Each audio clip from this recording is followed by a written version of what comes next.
no safety, major safety problems. The optimal dose was found, and now we try to include some patients in this protocol in Bicêtre, and we're waiting a lot from this type of treatment.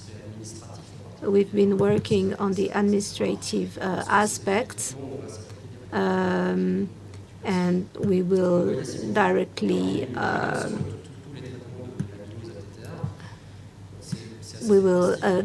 tackle the genome of these patients. So it's fantastic to see how it has evolved since for 30 years. And it began in 1927, and in less than one century, we could have some treatment. But we still have to improve the targeting on the liver. The vutrisiran, and it's a new molecule, but we still have some problems for these repression of the mutated TTR allele, and we don't tackle the TTR secretions in the central nervous system. So one day we will have to define some treatment, maybe intratheca. The difference is that TTR seems to be an important protein. It's quasi 20% of the proteins of the LCL. We know that it has a role in the neuronal maintenance, so we have to determine the role of TTR in the central nervous system before inhibiting it. And maybe we could find some treatments targeting the mutated allele specifically. So there are still things to search. Thank you.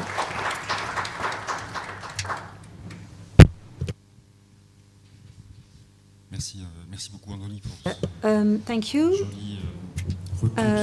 for Anthony for this history of the different treatments. Are there any questions in the room? I had only one simple remark. You haven't talked about the eye. Are there things in development to... yes, there is an expression of the eye in patients developing glaucomas, leading sometimes to the loss of vision, and there are some projects developing on the intraocular injection to inhibit the expression of TTR. I have several questions. Thank you to have stayed within the time. The mixing, the combination of medicines, association of treatment. Yes, in the protocol we don't recommend the association of treatment, because in a protocol we have to follow the science, what is published, and there is no paper in the literature showing that there is any effect or any possible synergy between two treatments. So we don't recommend the association of treatments. Second question that I had, let's imagine there is a therapeutic trial, genetic trial. What do you think to suggest a gene therapy or subcutaneous medicines every 3 or 6 months? This is a difficult question. CRISPR-Cas9, it's just a preliminary stage. If we're very optimistic and if we say that it will work, we can imagine to treat this disease with only one injection. But this is the optimistic way, but we have to be sure that there is no off-target effects in other tissue.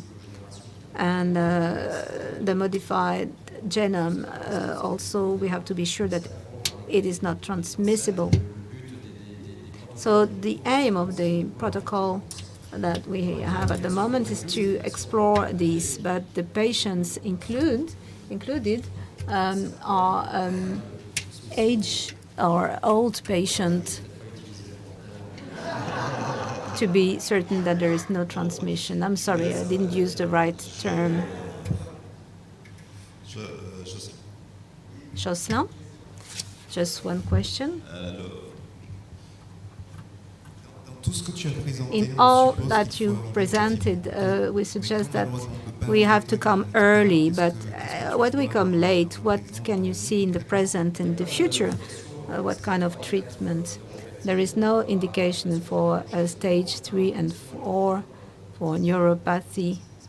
The patient who is in a wheelchair, well, it's difficult. There's no indication for this. Very quickly, can you say the opposite, so the asymptomatic cases, so not beginning at 40, but how to monitor this? It's the challenge of the future. We have more and more patients, asymptomatic patients who carry the gene and who are at risk of developing the disease. So we have more and more, and they are under surveillance. We do a neurocardiac assessment, and we can see there is the gray zone. If the father has done the disease, developed the disease at 60, his son will be monitored from 50. So it varies according to the patients. But the question will be asked. We realize that a lot of pre-symptomatic are not so pre-symptomatic. It means that there are some amylosis, some cardiac defects, and IMG defects. And the problem is when will we treat someone, when we cure someone? Is there when there are some deposits, some denervation?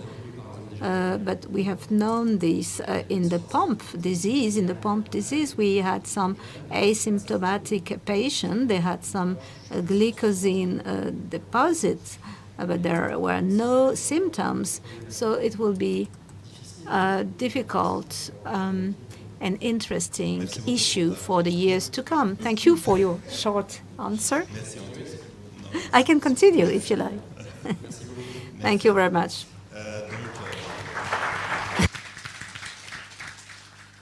L'orateur suivant, Jocelyn, professeur Jocelyn Inamo, qui va nous parler de son expérience. Right, familial amyloid heart diseases. No. Jocelyn, professor Jocelyn Inamo. En profiter pour remercier Rémi Bélance et son équipe de nous avoir permis d'avoir cette. So we had thank you for having this session specifically looking at amyloids, and I'd like to thank the sponsors as well. And my work today is to tell you of our experience in for the France transthyretin experiences or background, first steps in this in the familial amyloid heart diseases, and how to improve and improve medical knowledge, and then we're going to focus on the patient's needs, and then what do we expect in the future. First steps, one slide, and is as it was just reminded, our amyloids, first time we came across amyloids starts in 2010. This hypertrophic cardiopathies. There was a specific disease, transthyretin amylosis, and that was in the background. And accumulation of poorly formed proteins in the heart. I'm going to get back to it. So we said we had a paper, we published in a paper, a Journal of Medicine, and kind of turning to the Caribbean community here, others listening to us.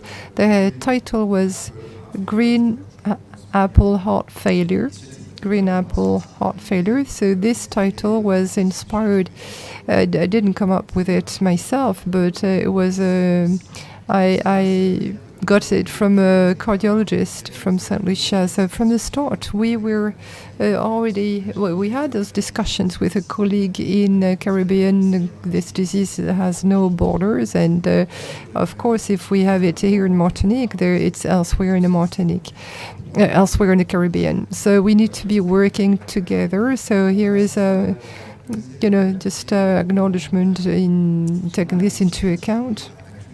How did we add up clinical evidence? Clearly, when we come across an amyloid cardiopathies, we should wonder what is frequency of the disease or the occurrence of the occurrence in the community. So I'd like to, we need to, we looked at it and took on board a study. This study looked at the occurrence of this cardiopathy with somebody with a big heart. And so with not only a big heart, but a very big heart. And this, the approach, diagnosis approach we used at this time is close to what we have now in the world. The first step with bone scintigraphy and looking for abnormal peaks. If one of these steps is abnormal, then we're going to move on to more specifications or characterization, biopsies, genetics. Difference between what we did before and what we do now. And Gilmore diagnosis, we are more systematic. Or we used to do cardio biopsies more on a more regular basis. 168 patients, average age is 68 years old. Those patients with a big heart, out of 50, so 1/3 of the patient, had amyloid cardiopathy. So when we looked at the cardiopathies, most had the transthyretin trait or transthyretin type. So gene analysis, yeah. When we looked at the amyloid in a specific place of the world, and the most encountered one is amyloid cardiopathy, called the wild form, without mutation of the transthyretin gene. But still, we can have amyloid transthyretin.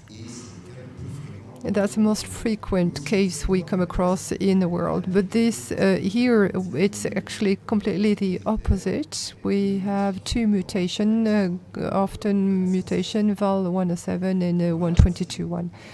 And here are the conclusions we came down to from the team amyloidosis, and often connected to mutations. The take-home message from team amyloidosis is not, we haven't reached that yet. When there is an active approach with screening, we find the amyloidosis. And this proactive screening method that led us to check people who did not have hypertrophy of the left ventricles, ventricle, but just a moderate dystrophy. This study is almost completed. We are targeting other symptoms, so cardiac unequal heart rate. Each time research methods we apply translate in the clinical practice, and makes it possible to increase the number of patients screened. I started at the beginning of this year, but today, unfortunately, some of these patients died, but we are caring for 260 patients with cardiac amyloid, with most men, 2 genes, 2 mutation, 2 pathologic variation, which are the VAL107 and VAL122. where maybe there's still room for improvement is that even though the average age is roughly 70 years old, and we have appearance of this disease at an older age. Let's not forget that we can identify this, have a diagnosis much earlier. To link up with what Anthony said before, at one point we need to think about having a diagnosis, having a pre-symptomatic diagnosis 10 years earlier, so that's 50, and 40 years old, so we're going to reach this age, this screening quite quickly. So we'll have to meet this deadline. And second point, I just want to show you this slide, a fraction of the left ventricle. It's a parameter that analyzes the strength of the heart. And the red line you see is a limitation. It is the just normal limit, and on the left just regular, and on the right abnormal evacuation of the left ventricle. When we diagnose these people, they are already in the red, these patients with alteration of this parameter. Third point, focusing on the needs, patients' needs. We mentioned that before, and there is a whole series of specifications, medical specificities, expertise fields, and it goes all across the board. Patients, I have suspicions that there is a cardiac amyloidosis, will have difficult care, multiplicity, or multiple rupture point. So we are going to look for some markers. We are just asking questions, interviewing patients, working in Guadeloupe, in French Guyana, so we're working across the French West Indies. The point of rupture, and when we meet also with the health, the whole health staff, then we can have on the table some solutions and this healthcare pathway. And in order to avoid any issues with this, so all this feedback we took on board, and some are. It's a rare disease, of course, and so of course it's a lengthy diagnosis, a lack of knowledge. Lack of knowledge regarding the disease, and trying to think about solutions, come up with solutions, mitigation strategies, disruption in patient follow-up, especially between ambulatory setting and hospitalization. So find solutions across the French territories, overseas territories. Next steps. And it's not limited to this, but some are obvious. The French West Indies, to make things easier from a molecular genetic point of view, I think my connection in my medical office, we take a lot of time, we spend a lot of time, and we could improve things. And hence, maybe we should focus on the hardcore. Reported something. Just give time to the patient, and just let the patient express himself. And that gives us, really makes it faster for us to do this follow-up. To be efficient, we need to get there early. We need to be early. We need to be there right on the spot before.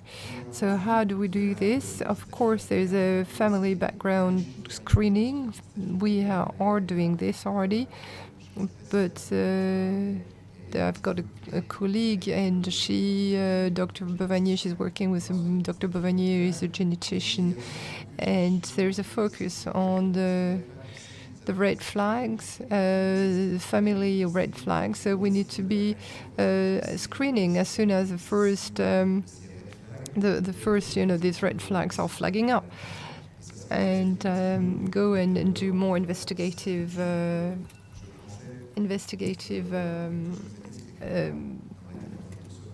research and examinations. Third point, link up, connect with the greater Caribbean. Once again, the disease has no borders, and we must be able to work with our Caribbean colleagues, and there are very specific issues, but we need to move forward in the screening and treatment. Still the big question mark. What is efficient? These treatments are highly costly, and if they are still costly, they keep on being costly, we'll have to find alternative solutions. In a region, in a part of the world, we should not think there is a diagnosis. There is a diagnosis that can be done, and just in on the next island, you can't treat people, or they can't do the diagnosis and have reached diagnosis. RCPs, pluridisciplinary committees. Regarding the Caribbean, I'm very pleased to know that Caribbean Amyloidosis Core Group, which is a reduced group of practitioners from the Greater Caribbean, from colleagues from St. Lucia, Jamaica, Montserrat, Barbados, will start working to set up programs, working on training programs, jointly drafted programs, and sharing all this data that will help us ensuring to have a better follow-up. Thank you.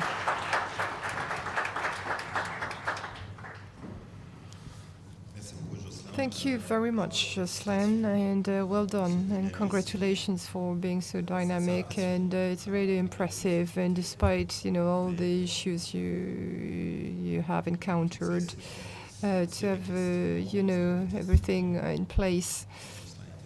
Jocelyn was very, very clear.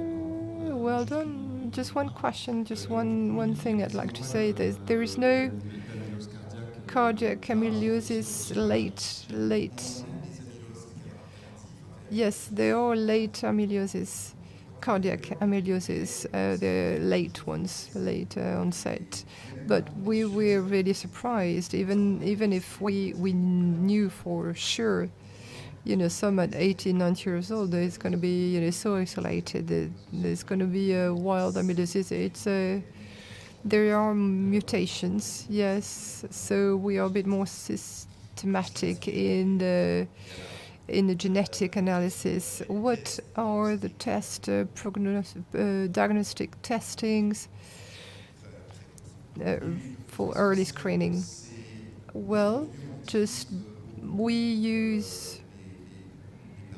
rely on parameters that we already set up by Americans. Troponin. Troponin it's a protein that we find in the blood when the cardiac protein breaks down. Cardiac proteins are breaking down, and proBNP, which is another marker, which is multiplying when the heart is not functioning properly, and the kidneys function as well, amyloidosis, cardiac amyloidosis, and the kidney difference it either entails that there is a dysfunction of the heart, or it might entail as well that there is a specific affection of the kidneys. I have a question. Thank you so much for your presentation. I'm a neurologist in French Guyana and Cayenne. Out of your studies, so you mentioned some who passed away, who died. What did they die from? Did they die from amyloidosis? Please, what did they? It's difficult to say.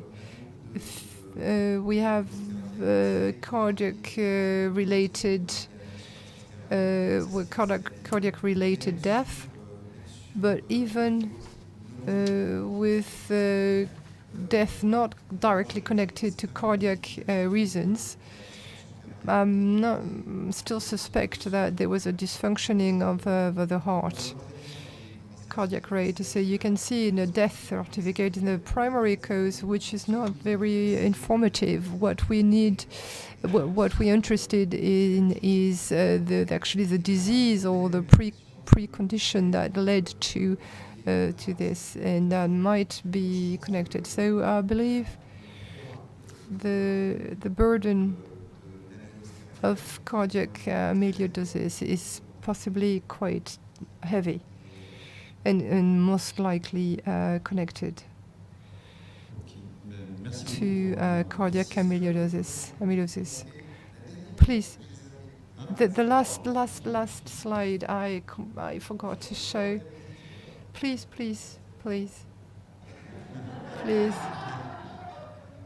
The team, yes. The most important one is to show that this work was not, conducted by one person, and the large team behind, just to show you who's worked on it. And two will be taking over, Sandra Mello and Rashia Manitou. I'm going to be taking over.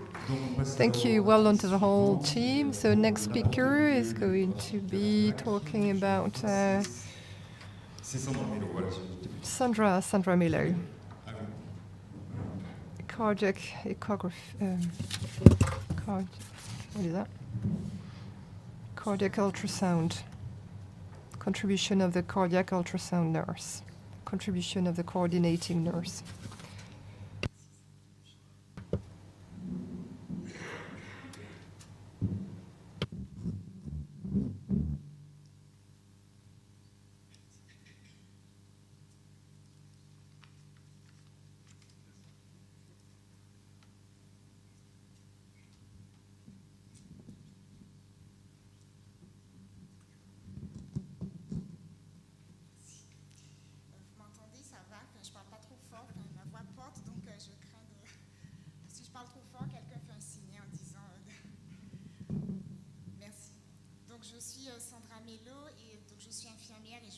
I'm Sandra Mello. I'm a registered nurse, and I will talk about the contribution of the echocardiographic nurse. I've had my diploma in 2002, and I worked in surgery and cardiac resuscitation. And I work since 2016 in cardiac functional explorations, and since 2019 I have the first year of diploma of echocardiography, and since 2020 I'm echocardiography nurse full-time. So the role of the echocardiographic nurse, she registers, she records, and she pre-interprets some parameters, ultrasound parameters for transthoracic, and this is a medical act, and I collaborate with the cardiologists. And this is in the framework of a cooperation protocol defined by the regional health agency. So this enables a transfer of activity while ensuring a high level of quality in the management. So the ultrasound nurse at Martinique at the -111 in the General Hospital of Martinique. You have the block at 0 level, and the laboratory of biology analysis. So I do some cardiac ultrasound exams for cardiac. I go to the care service, and for patients followed for amyloidosis, and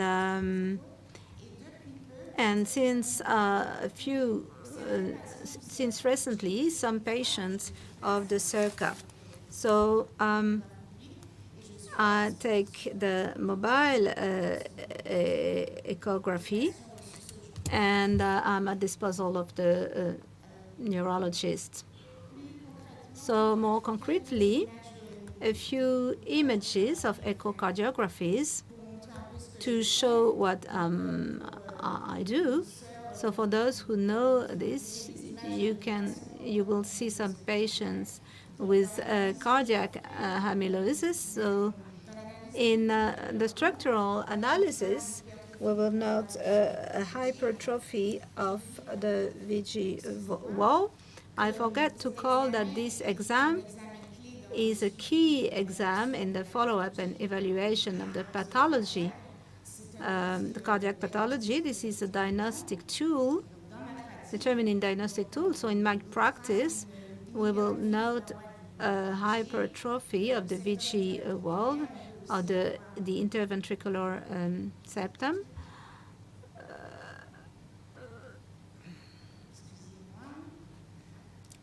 Sorry.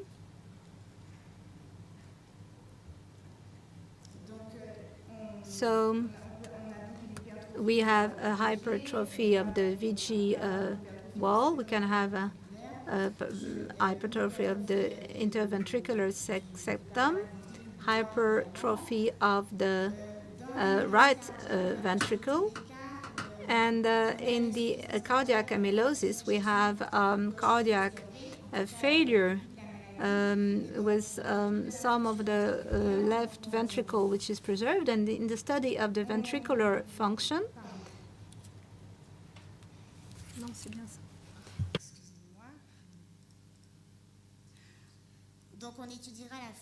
so we will study the systolic function with, oh, sorry, I'm sorry.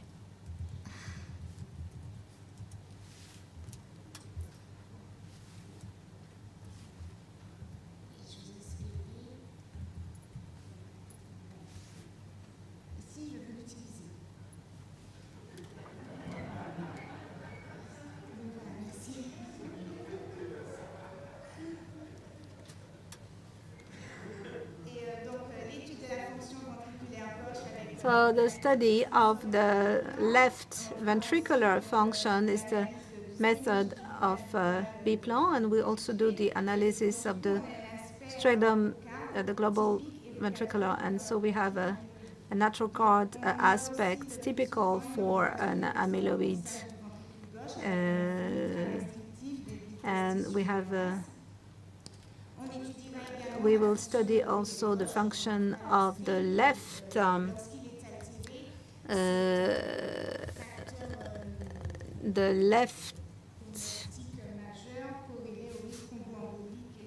cardiac auricle, and when it is altered, we will measure the volume. We will also evaluate the ventricular, the right ventricular function. So we will have the strain of the VD, the TAPS, the function of shortening of the right ventricle, and also the right ventricle. When it is altered, this is a strong criteria, pejorative criteria in the evaluation of the pathology. And then we will study the arterial lung pressure. We will measure the cave vein, and sometimes we have a thickening of the aortic valve, and it will lead to aortic stenosis.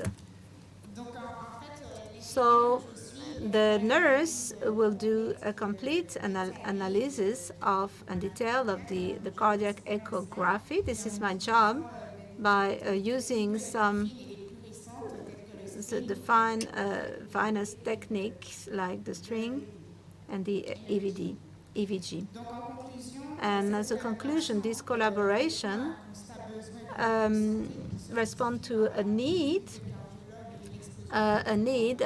So the lack of cardiologists and the explosion, the high increase of the ETT,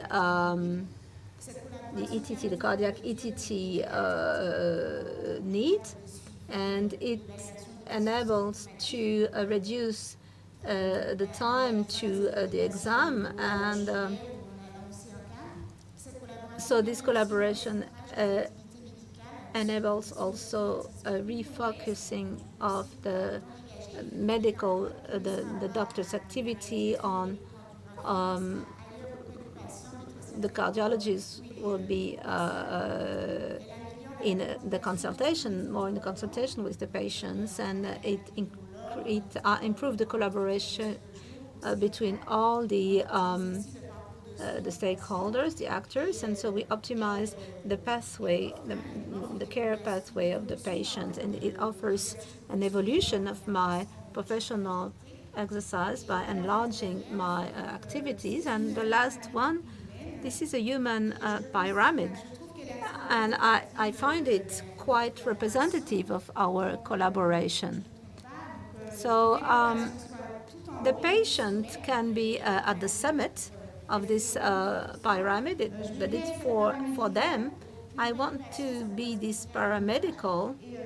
It corresponds to my image. And the Inamo, Professor Inamo, is on the basis. He suffers, and he's suffering, and he carries a whole team. Sometimes we don't have all the means, but it's a nice collaboration. For those who hesitate, I invite you to do some human pyramids. So thank you for this presentation. And we understand how Jocelyn manages to do so many things with quality staff like you. Are there any questions or comments? Yes, I want to say, tell you, thank you to come to the CERCA to do a cardiac echographies. I'm Sophie Duclos, and I haven't seen you last time. Are there any other remarks or comments? I have a question.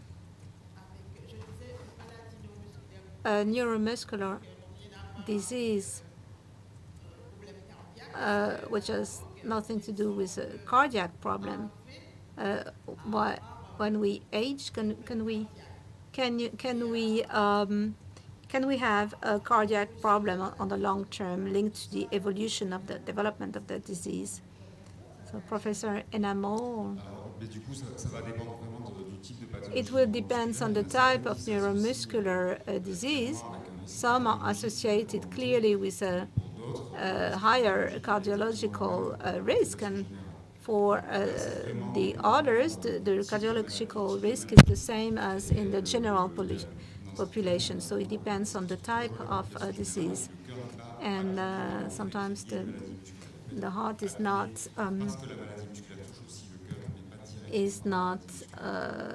damaged by the muscular disease.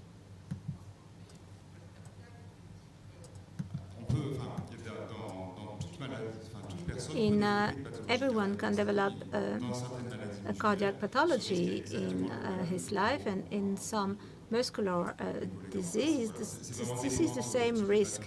It depends on the type of pathology, so we cannot give you a very general response, because the heart is the most important thing in the pathology. Thank you. Are there any other questions or comments? Thank you very much. Je vais inviter maintenant Madame. I will now invite Mrs. Rishika Banidin, epidemiologist, scientific epidemiologist. He will talk about amyloidosis and stroke and amyloidosis. Amyloidosis ou amyloidosis? En anglais, c'est ça. Amyloidosis.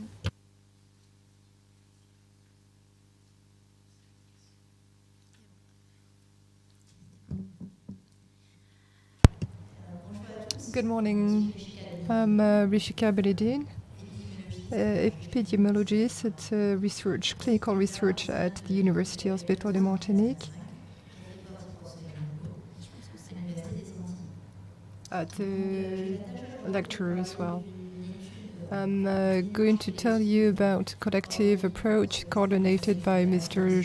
Jocelyn Animo to answer the following on the following question: what is a space given to cerebral ischemic events and an overlooked population?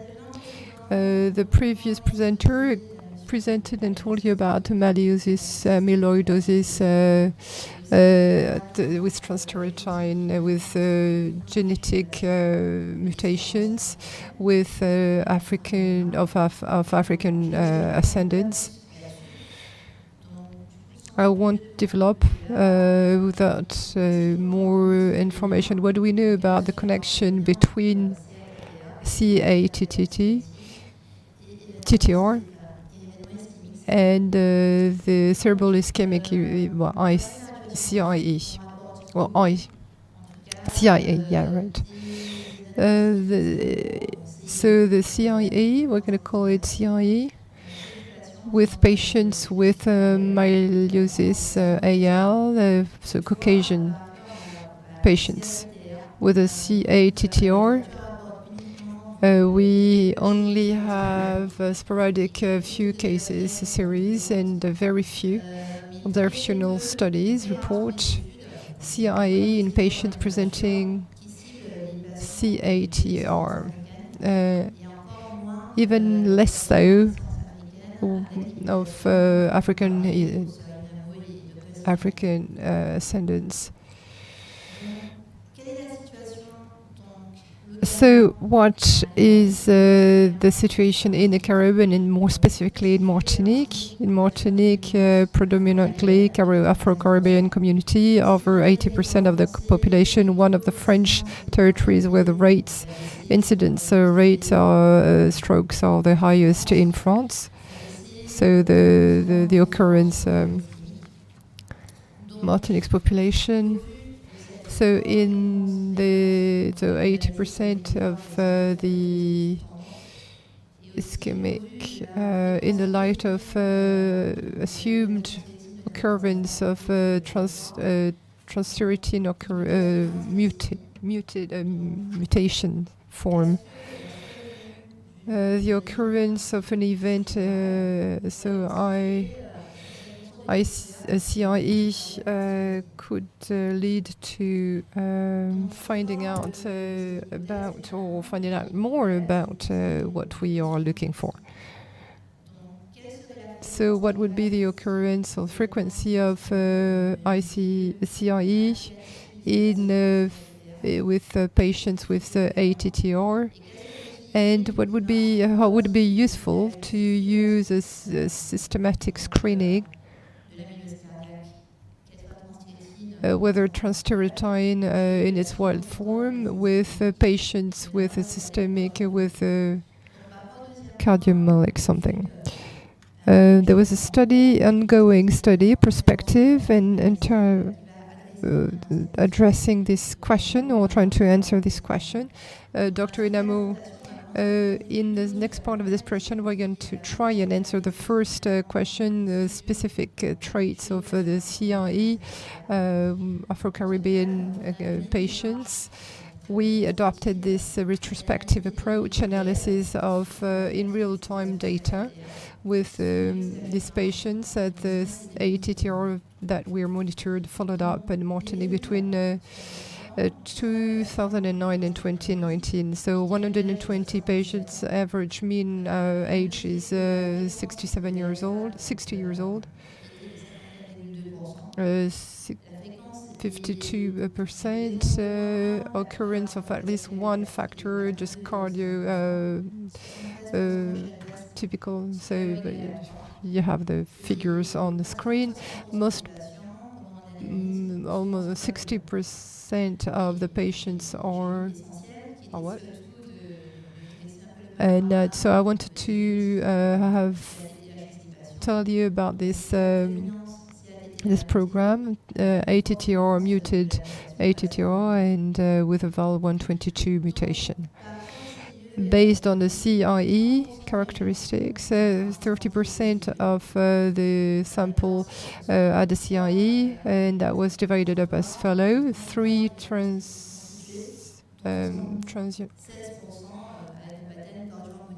ischemic attacks, 33 permanent ischemic strokes, and with some had the CIE for the first time. 44% roughly of these patients had CIE.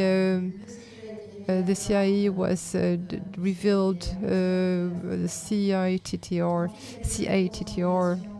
underlying CATTR. And this covered over a 2 years period of time. And 17% of the patients who had the CIE was diagnosed on average 5 years before the CATTR diagnosis. Now, regarding the results outcome and frequency was 58.8%, overall mortality rate 50.8%. When there was a CIE and a CATTR were done simultaneously, there was an impact on the global life expectancy that was significantly diminished with these patients. So if we look now at the risk profiles, two most important points we must remember: 1/3 of the patient with a CIE had no FA. Almost 40% of these patients had CIA, despite the fact that there was anticoagulation. Another point which we wish may not add for statistics. WAC3 was the only marker, whether you had CIE, just a global CIE, or cardioembolic CIE, when it was associated to a dilatation, as we see on the left side, or a phenotype, or a wild genotype. Survival was, survival rate was reduced. And survival, what I mean by survival is the length of CIE, survival of CIE, with patients on a scale of WA something 3, than with patients who did not have it. All the results I just told you about, that was published. These results were published in this review. So take-home message 3: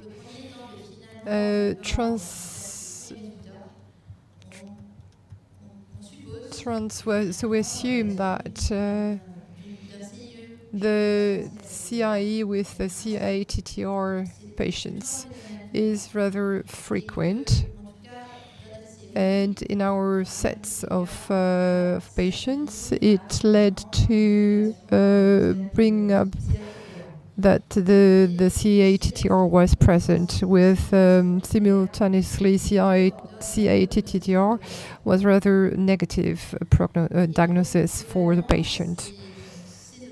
So based on this, we underlined that we needed to prevention measures, coagulation with patient with CA-TTR, and is a pre-situation or prerequisite to do that. Not a prerequisite, but we should do this very regularly with all patients. The second take-home message is that the CIE with patient with CA-TTR could happen despite an anticoagulation method treatment. So what would why would that be?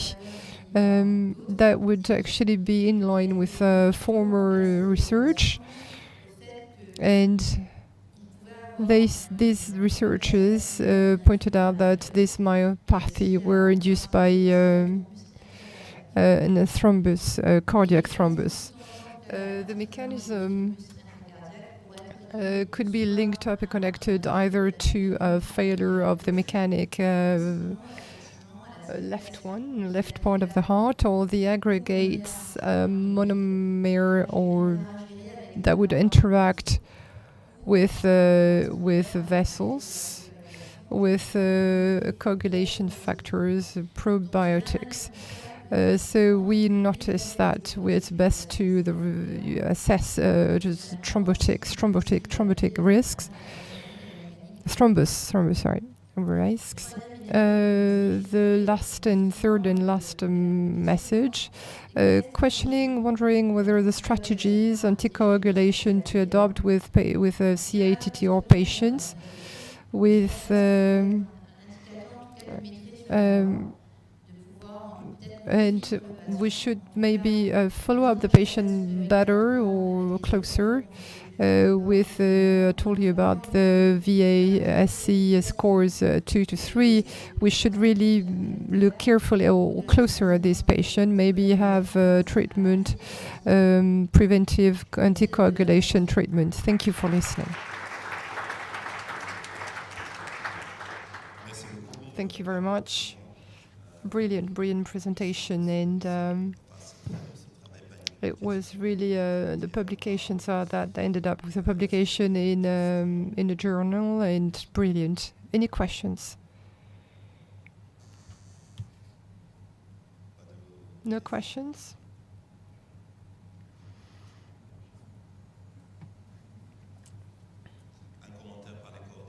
Comment, coordinators. Anyone who'd like to say anything?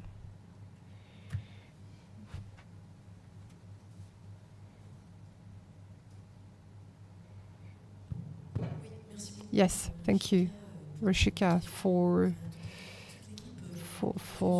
this application and trying to meet try and answer some questions.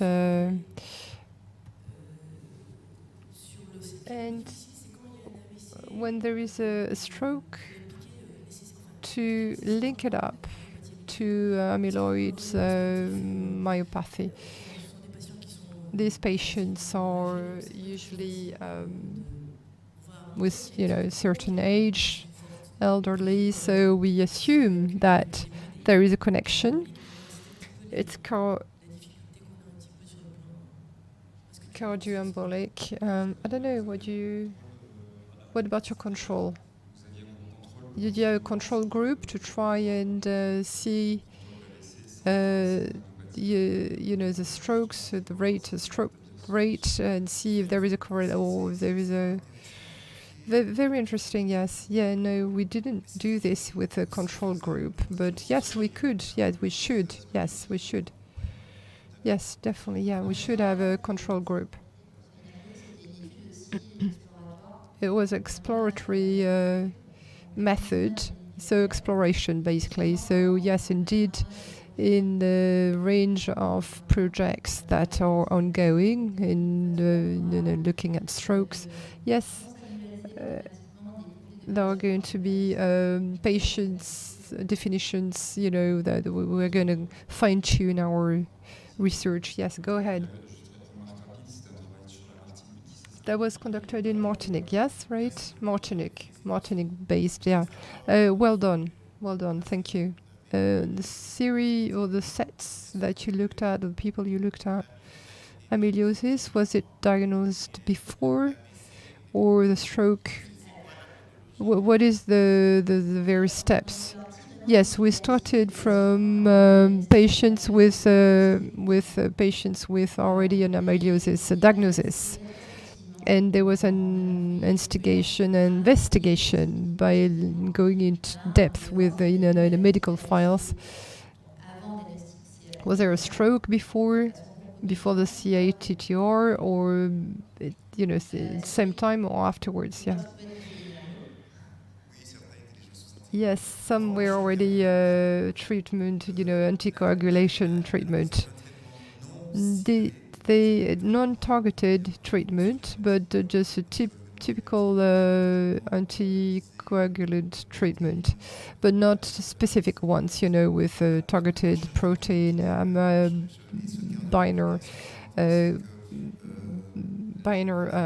cardiologists, amyloids, cardiopathies, but they come up right away with a neurologic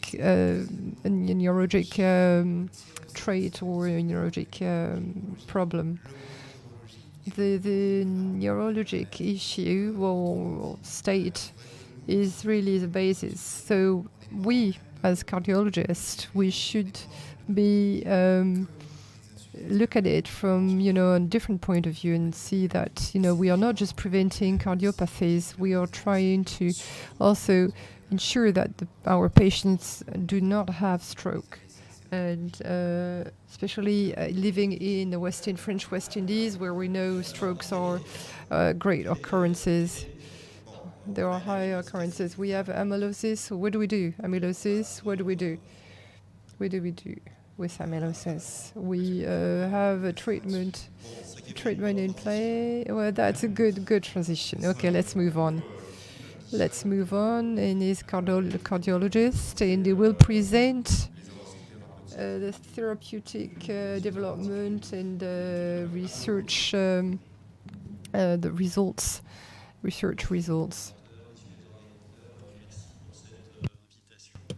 Thank you for this invitation to present 1 hour late at the last presentation while everybody begins to be hungry. So thank you. And I have several handicaps because I'm a cardiologist. And so we'll talk about the Apollo B study. We don't have a lot of phase 3 studies, multicentric studies, and it's every 4 years. And this hasn't been published yet, and these results are preliminary, and they will be submitted to publication. And so I have some links with the industry, so with Amilam, who has paid my plane ticket. So the introduction will be relatively brief because everything was said on the subject. So we will specifically talk about the Apollo B study. So the introduction, the amyloidosis is serious. Cardiac amyloidosis is very serious, and the survival was 3 to 4 years when there was no treatment, either isolated cardiac. And for a neurological amyloidosis, we have the impression that they live longer after the symptoms, but these patients are affected younger, and so their median of survival is the same than the patient with a mixed phenotype. And this is a slide to remind you that for cardiologists, there is a wave coming. This is all the amyloidosis wild type, the wild types, and with a paper saying that in the left ventricular hypertrophy there are any, and it's between 10 and 20% of the patients with they also have an amyloidosis and amyloidosis, and most of the time it's wild type. And when we find this amyloidosis, there are specificities in the territories, but at the moment we consider there are 9 wild type amyloidosis for inherited amyloidosis. So so 15%. In France, it's 2,500 patients, more patients per year. So we have now targeted therapy for this. So we have a panel for all therapies, and we can add that in cardiologies, the neurologists have opened the way, and in cardiology, we have some anti-transthyretin antibodies. The phase 1 is ending now, so we don't know yet if it's efficient or not. And we will talk about the CRNA in cardiology. We had the intra study with a mortality study with an effect about the morbid mortality, which is approximately what we observed when we set up the IEC in the cardiac perspective. It was more 10% of absolute mortality, reduction in absolute mortality, and 30% in relative mortality.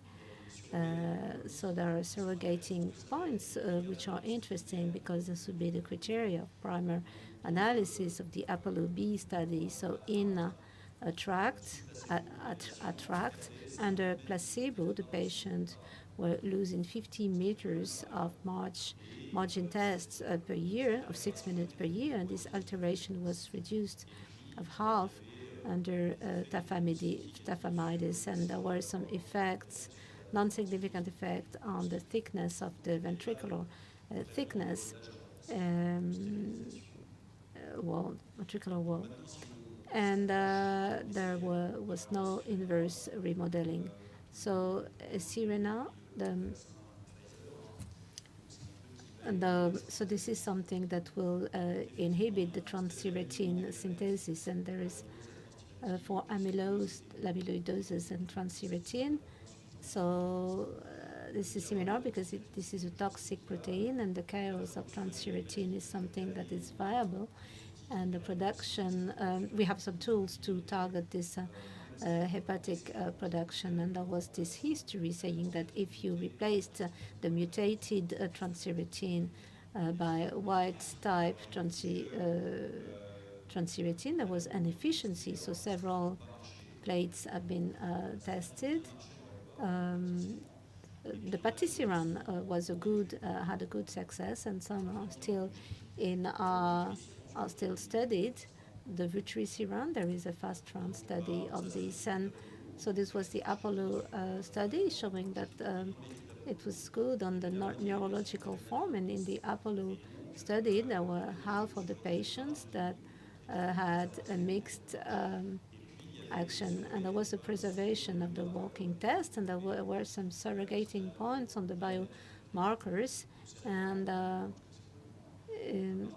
this is more a cardiac marker. And on the cardiac echography, there were some indications about a potential inverse remodeling. And so the Apollo B study was a phase 3 trial with 360 patients included, and a phase 3 trial which was relatively short, with an evaluation at 1 year of the 6 minutes walking test, and with some key secondary criteria on the quality of life questionnaire and the criteria, the harder criteria, but it was not designed for that, and some exploratory criteria.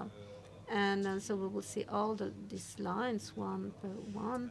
So this is just to tell you that there is 80% of the patients included had wild-type amyloidosis, and interestingly, 1/4 of the patients were under tafamidis,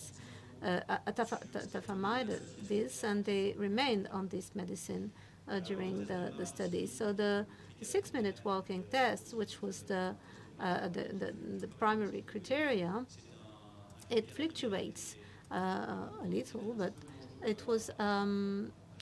was a primary criteria which was a little dangerous to choose. So it was really a risk because it can fluctuate. And at 1 year, we have at least 1 meter under patisiran and at least 1 meter under placebo. And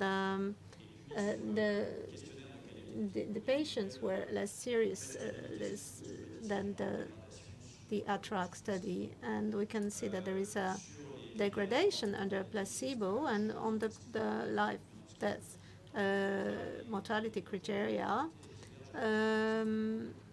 there's not a lot of signs because the curves begins to change at 18 months, and for the groups, the subgroups, there are a few interesting information. Whether the patient under TAFA, there was less benefit from the treatment, but the benefit was more in favor of the patisiran. And something else, we have some patients were relatively old, but this patient, relatively old, had the most benefit from the treatment. And I think that comes from the fact that if we include an older patient in the first trial, it has to be in a good fit and quite resistant, and so probably it was the less severe patients. And last point, the exploratory criteria are aligned with what we've had seen with the Apollo study, with the stabilization of the NT-proBNP rising under placebo, stabilization of the strain of the cardiac mass, and also the scintigraphy, biphosphonate scintigraphy. And with the scintigraphy on the start and at 1 year, we can see a lower perigeny with less important cardiac fixation under the amyloidosis treatment. So not a big difference. So in conclusion, this is a serious disease. This is not so rare in the cardiologic population. There was a first randomized test, functional, on the Sirena-1 and CRNA-1, and this is a short follow-up. So we shouldn't consider the mortality analysis, and this is an approach really different from the tafamidis, and I will favor a therapeutic alternative, and I think the neurologist has an important role because it's on the mixed phenotypes that we have the best indications for this treatment. So I thank everybody, and especially the team, the center's team. Thank you. Thank you very much. It was very clear.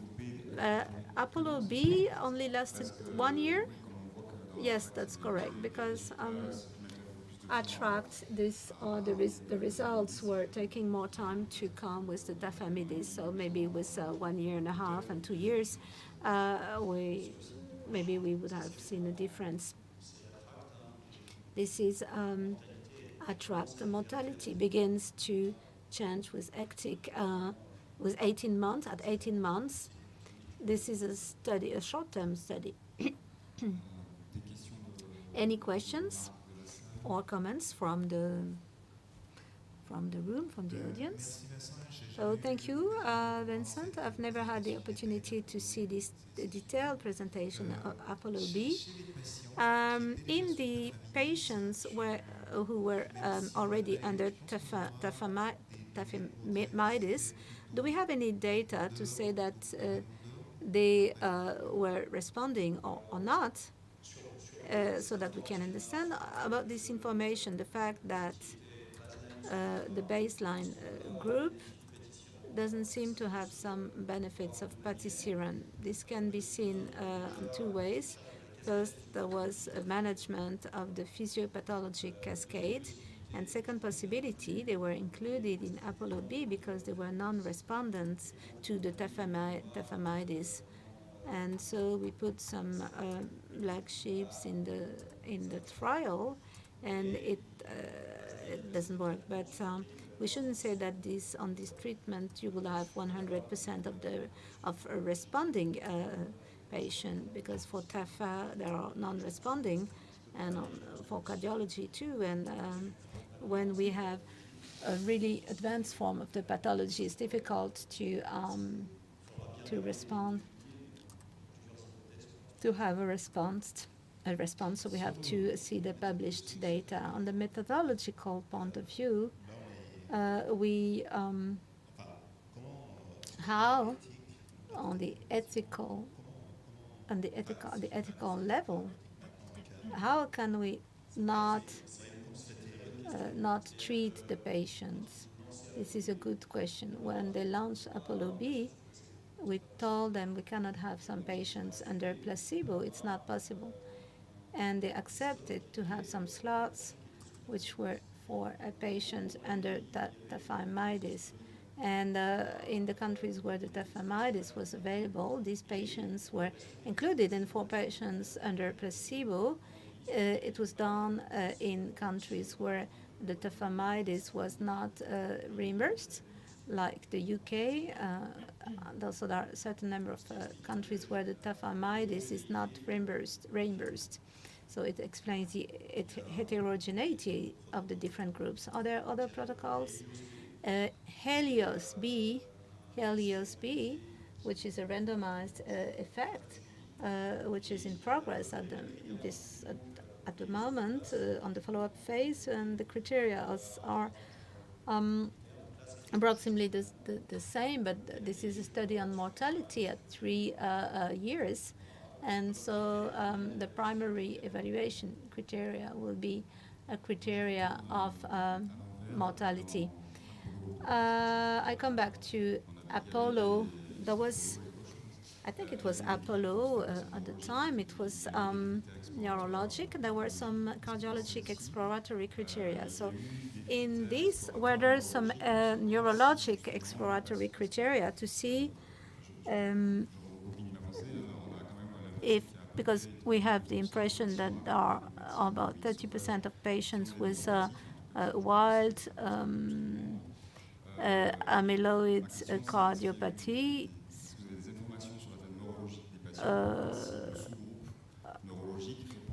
with neurology.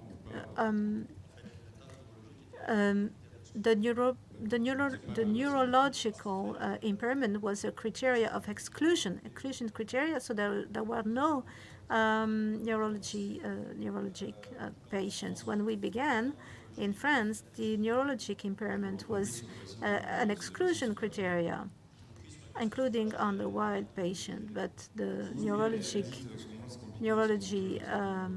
impairment exists. So, in fact, yes, we don't have this information. And there will be analysis in CILER, and what is true in France cannot be generalized to all the countries where Apollo B was launched. But maybe there are some countries where there are more things, but an important neurologic impairment is something important. A question to the cardiologist. The results are not published. There is a small link of interest. I have a patient which is in a hospital and he has a cardiopathy. What's the response of the cardiologist? So the cardiologist Non, on dit moi je vote tafamidis. will say, I vote Aphamidis. I won't do any therapeutic association. So what would be the first, what should we use in the first instance? What should we say to the patient? Sometimes it's a difficult position. Sometimes it's difficult because the cardiologists say, no, so the cardiologists have a medication, a proven medication. So today, neuropathy is not bad. Cardiologically, the patient, it needs a treatment. So today, what, in your opinion, what's the position of the cardiologist? So knowing that the results are not published, if the patient is under patisiran, the patient who have a neuropathy, patisiran or inotersen. I think the things are different between inotersen and patisiran, because for inotersen there is no cardiological studies. Yeah, there is a study in progress, but which hasn't been published. And this is the first thing. And the second thing is that on the inotersen, the signals that we had seen in the neurological study, because there were far less patients with a concomitant cardiac impairment. So I think we have to see what's the mode of entry in the disease, the patient's mode of entering the disease. If a patient is treated for an amyloid cardiopathy with tafamidis, and if he develops a cardiopathy, it would be worth to discuss of a second line by patisiran. And if a patient is under patisiran for an amyloid neuropathy and we discover an amyloid cardiopathy associated to this, we only have one point of reference. What we can see is to give us some time. But if the things worsen on the first line of treatment, it seems legitimate to me to do this. Thank you. So we will conclude the session. So thank you, the speakers. Thank you to the speakers to have held the time. Thank you to the audience, and we'll go. So what time should we come back from lunch? Vers quelle heure? On reprend vers 14h15. 14h30. Ah oui, parce que 14h30, parce que là... 14h30. Non, mais il faut au moins 3 quarts d'heure pour manger. Ah non, mais là, c'est pas possible. Et moi, je vais dire il s'appelle au chef, là, à Thierry, que...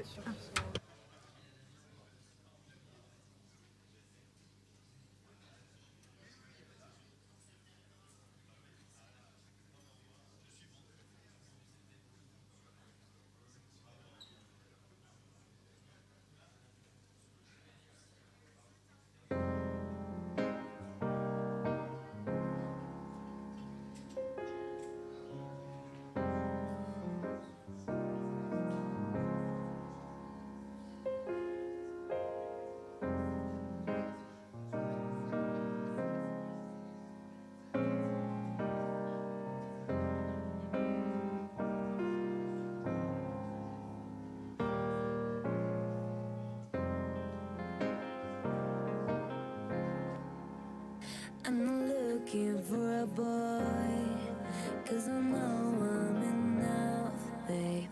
I'm not gonna wait too long, 'cause I don't need someone's help. I never give up, it's not in my way. I never lay down, yeah. I do always what I like. I do know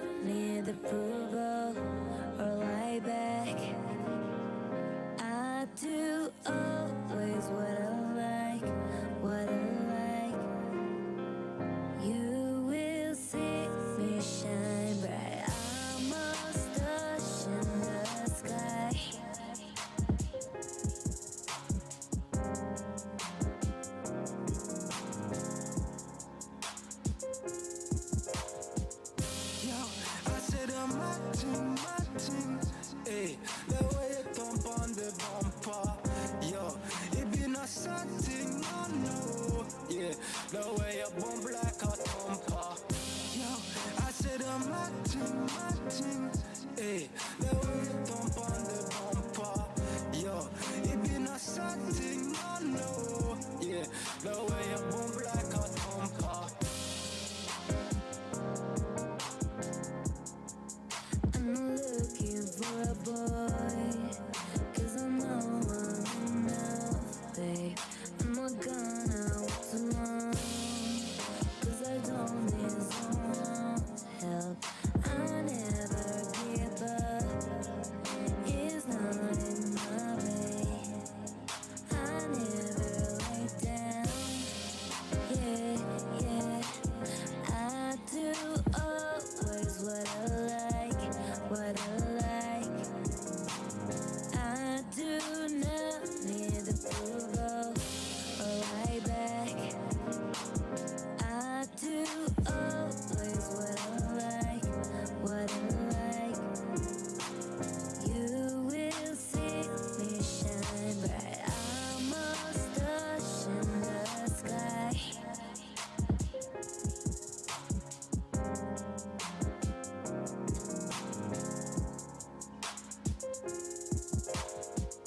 Yo, I said I'm matching, hey, the way you thump on the bumper, yo, it be not something, no, yeah, the way you bump like a thumper, yo, I said I'm matching, hey, the way you thump on the bumper, yo, it be not something, no, yeah, the way you bump like a thumper.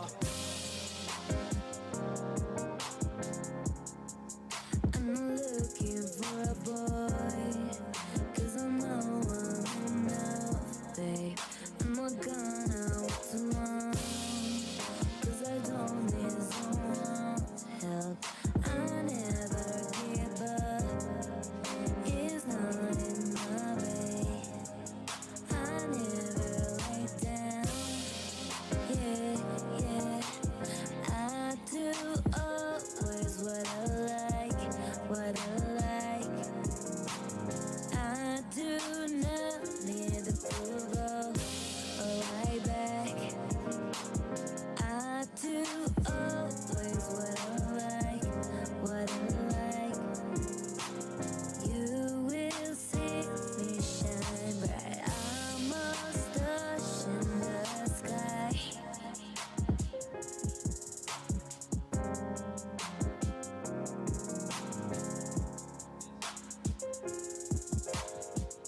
Yo, I said I'm matching, hey, the way you thump on the bumper, yo, it be not something, no, yeah, the way you bump like a thumper, yo, I said I'm matching, hey, the way you thump on the bumper, yo, it be not something, no, yeah, the way you bump like a thumper.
session de travail. On va accueillir donc le professeur Goisé. So, Professor Goisé, now we know Professor, all of us know Professor Goisé, will tell us about neurodegenerations. Professor Goisé. Degeneration. Yeah, not generations, of course. Degeneration.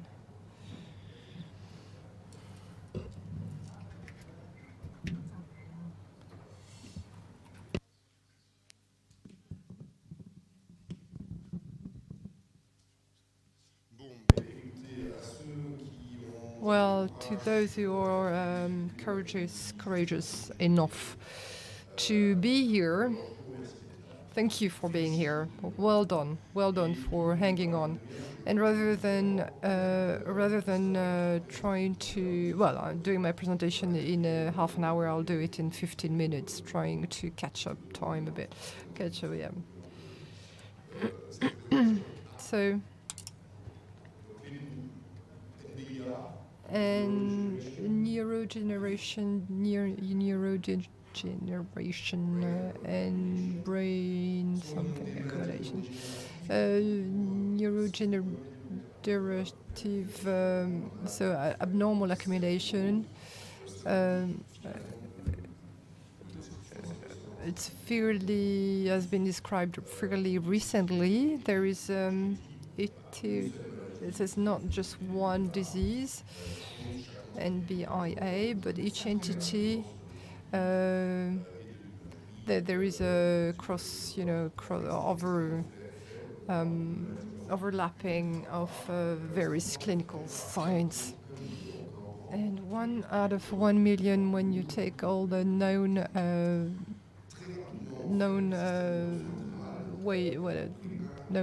NBIA.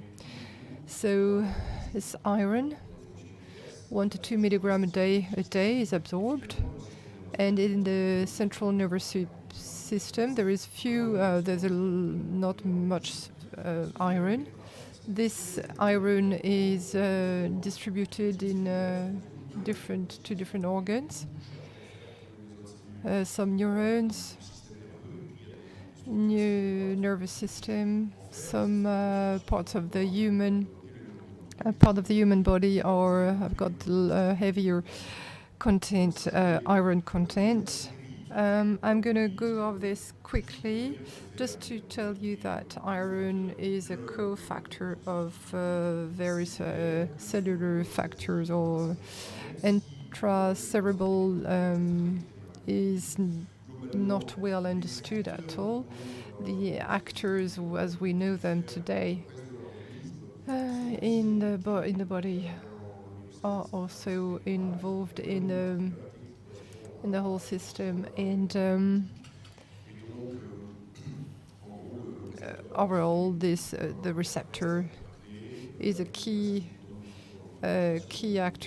factor to then pass on the iron through to neuronal organs, the endothelial wall. Iron molecules can also be given. The first case that we've had described in papers of NBIA was described back in 1917, and that was by Ramsay Hunt, and it had an impact as it made it possible to have a diagnosis. The disease as such was described by Hallerwarden and Spatz in 1922. This family was reanalyzed at a later stage by Germans, and with the black substance and palladium.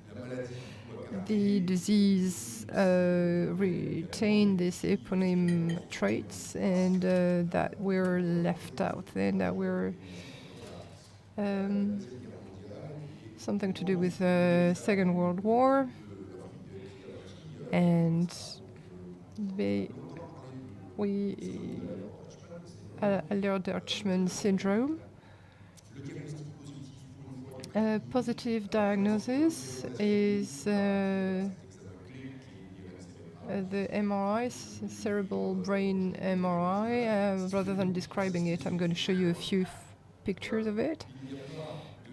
There is no NBIA without overloading, and this is a key symptom, or the key point parameter, a key structure. If there is no affection of the palatal wall or palatal something, then there is no NBIA. So slicing, so high rate slicing. You can find a mutation of a gene, MIA gene. So if you do a brain MRI, yes, sometimes it's not easy to show. This is done,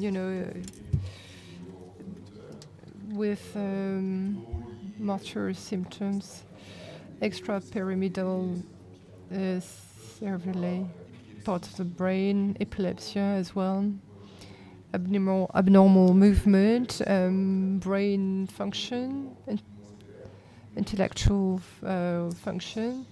There are associated signs as well, prophyoptic, and age depends as well. It varies. Usually it starts in early childhood with a small diagnosis or brief diagnosis, and then a typical phase or typical symptoms later. So the overloading of globus ludus, central part. You've got the nuts here, or the central part, the cores, and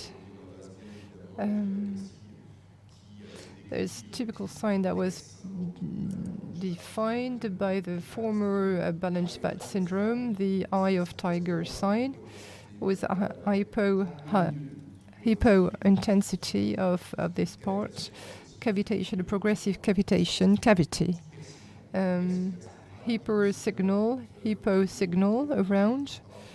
So we are talking about some signs. So there is iron.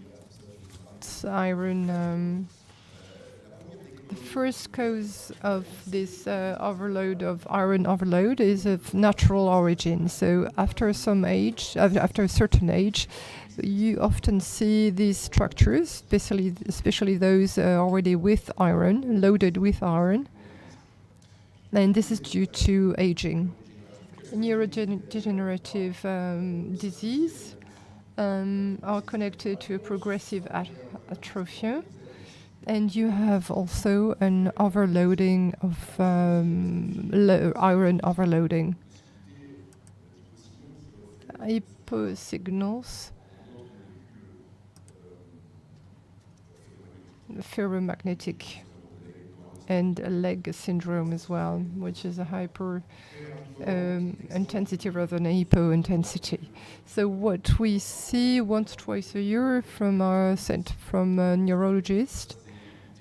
That was last year. That was 2 years ago. We had something similar happening. Similar a couple of years ago. This lady, 79 years old, with 70 years old. She had 4 of her members that were affected. Psychiatric background, family background, not really with much information, and her dad's father died at 50 or early age, and her dad that passed away as well at 55, and she putaminal. The pallidome is concerned, yes, but not as much. But you can see the red substance and predominance of this overloading is putaminal, is not clearly the other. So clinical description, yes. Behavioral, yes, okay. She's 70. It's quite late in life. But why not an BIA? But there is no predominant affection of the pallidome. So, but what about diagnosis? So you can notice that this lady, she's 70, yes, but she's got atrophia, cortical atrophia, but so you can't, you can't deny that. Diagnosis is Huntington disease. Few sites, paraclinic list of elements to take on board. Production of seroplasmin. You can do a biogram, seroencephalogram, and also checking the eye. But what we need to do here is what you need to do is get in touch and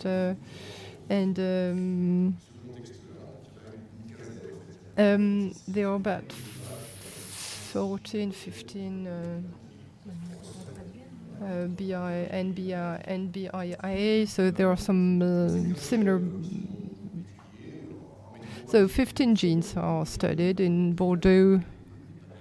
We have all types of transmission you can see in publishings and articles, PLAN, PECAN, PLAN, and BPAN.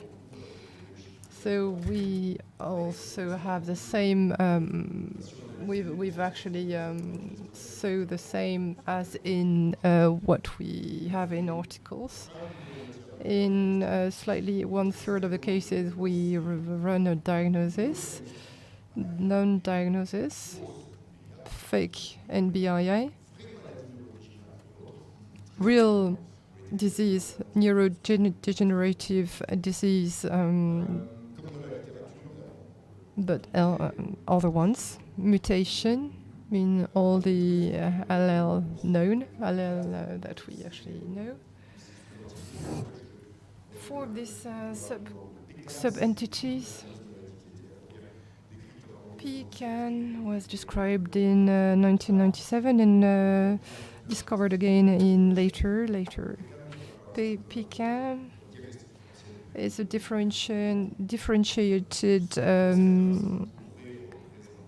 indicator, differential diagnosis, and if in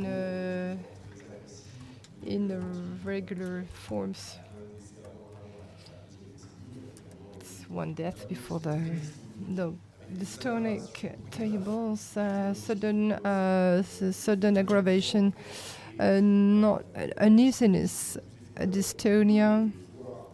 This we can see in this context, and dystonia, torsion, dystonia, such pressure that can actually break bones instantaneously.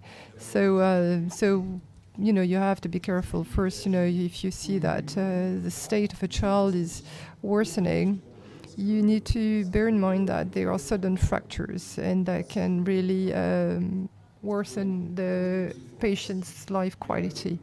On top of this, the late of this, so that was under 6 years old. And when it starts later on, it is a better profile so we are not addressing the same issues here. Dystonia can be induced by action, but also disorders of the voice. Not disorder, but trouble with the voice. A young person, he has dysphonia, this young boy, but MRI, just typical one. Eye flyer sign is often seen, observed. Unfortunately, today, despite some trials, but there's no treatment, medical treatment.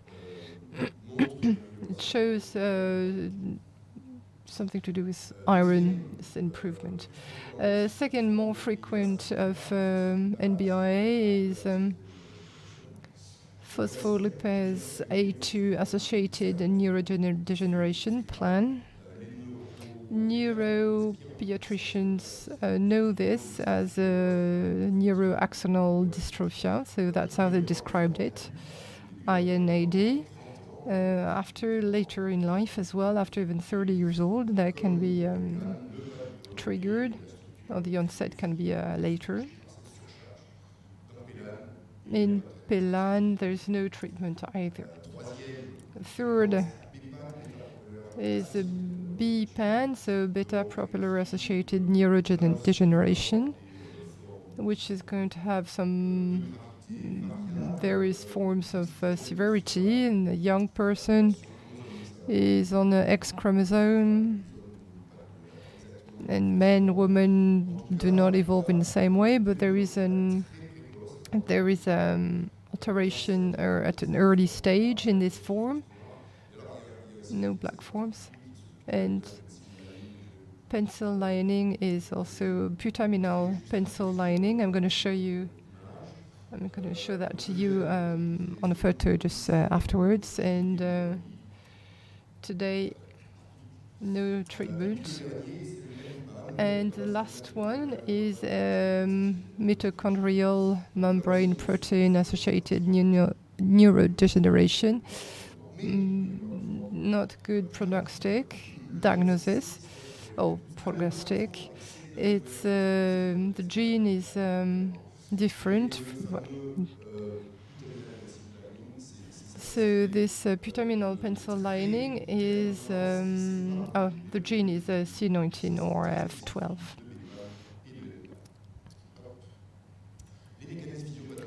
Physiopathological mechanisms, overloading in iron, which is a central trait.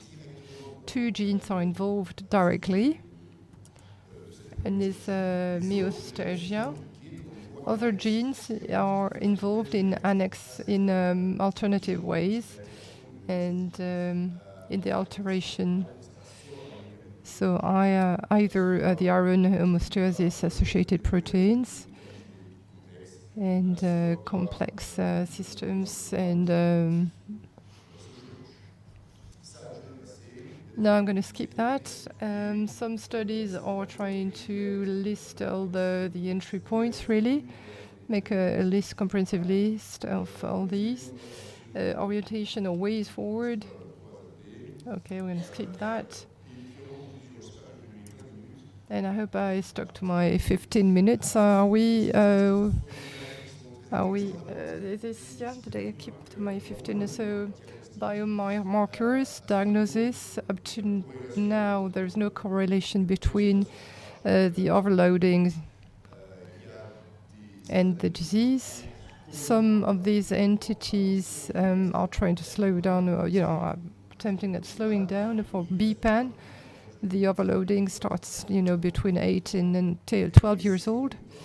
And then later on, the clinical signs appear. So NGS is useful to facilitate diagnosis. So we need to look, we go straight to the genome. Pre-indication to access the genome on the PFMG 2025. Thank you for listening. Thank you very much for having provided this overview of this DPAN, MPAN, and all that. Any questions? No questions. No questions. I'm pretty sure that there is overloading, iron or overloading elsewhere.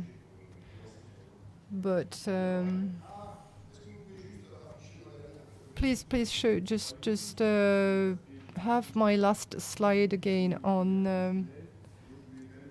I'd like to thank all the team who worked with me. We are going to publish more papers.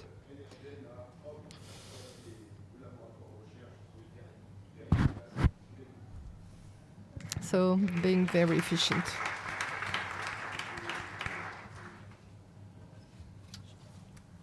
Taking over. Just before I call the next presenter up, Professor Boisé, what's connection between the cerebral? What did you say? Cerebral acidosis. Oh, cerebral acidosis. After years of development, yes, siderosis. No, it's not siderosis. No. Yeah, I'm not getting the technical terms. Was described in one of the many forms. Willis-Sackbon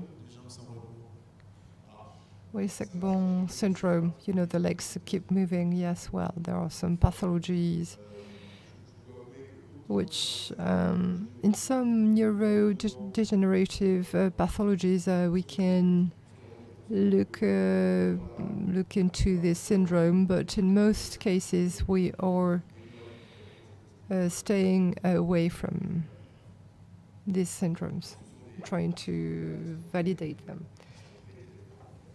These diseases are very difficult to handle for patients. Yeah. What about the peripheric impact? We did see some sclerosis, intracerebral sclerosis. Apart from this kind of situation, well, the diagnosis is just regular. And Epsidine was one of the actors, a key player, or players anyway, that have some impact. Yeah, we don't know much more, but really we never really assessed. It's such long work, tedious work. We do not look into the systemic impacts. So I'm sure if we do an MRI, hepatic MRI, well, we would see an overloading of iron.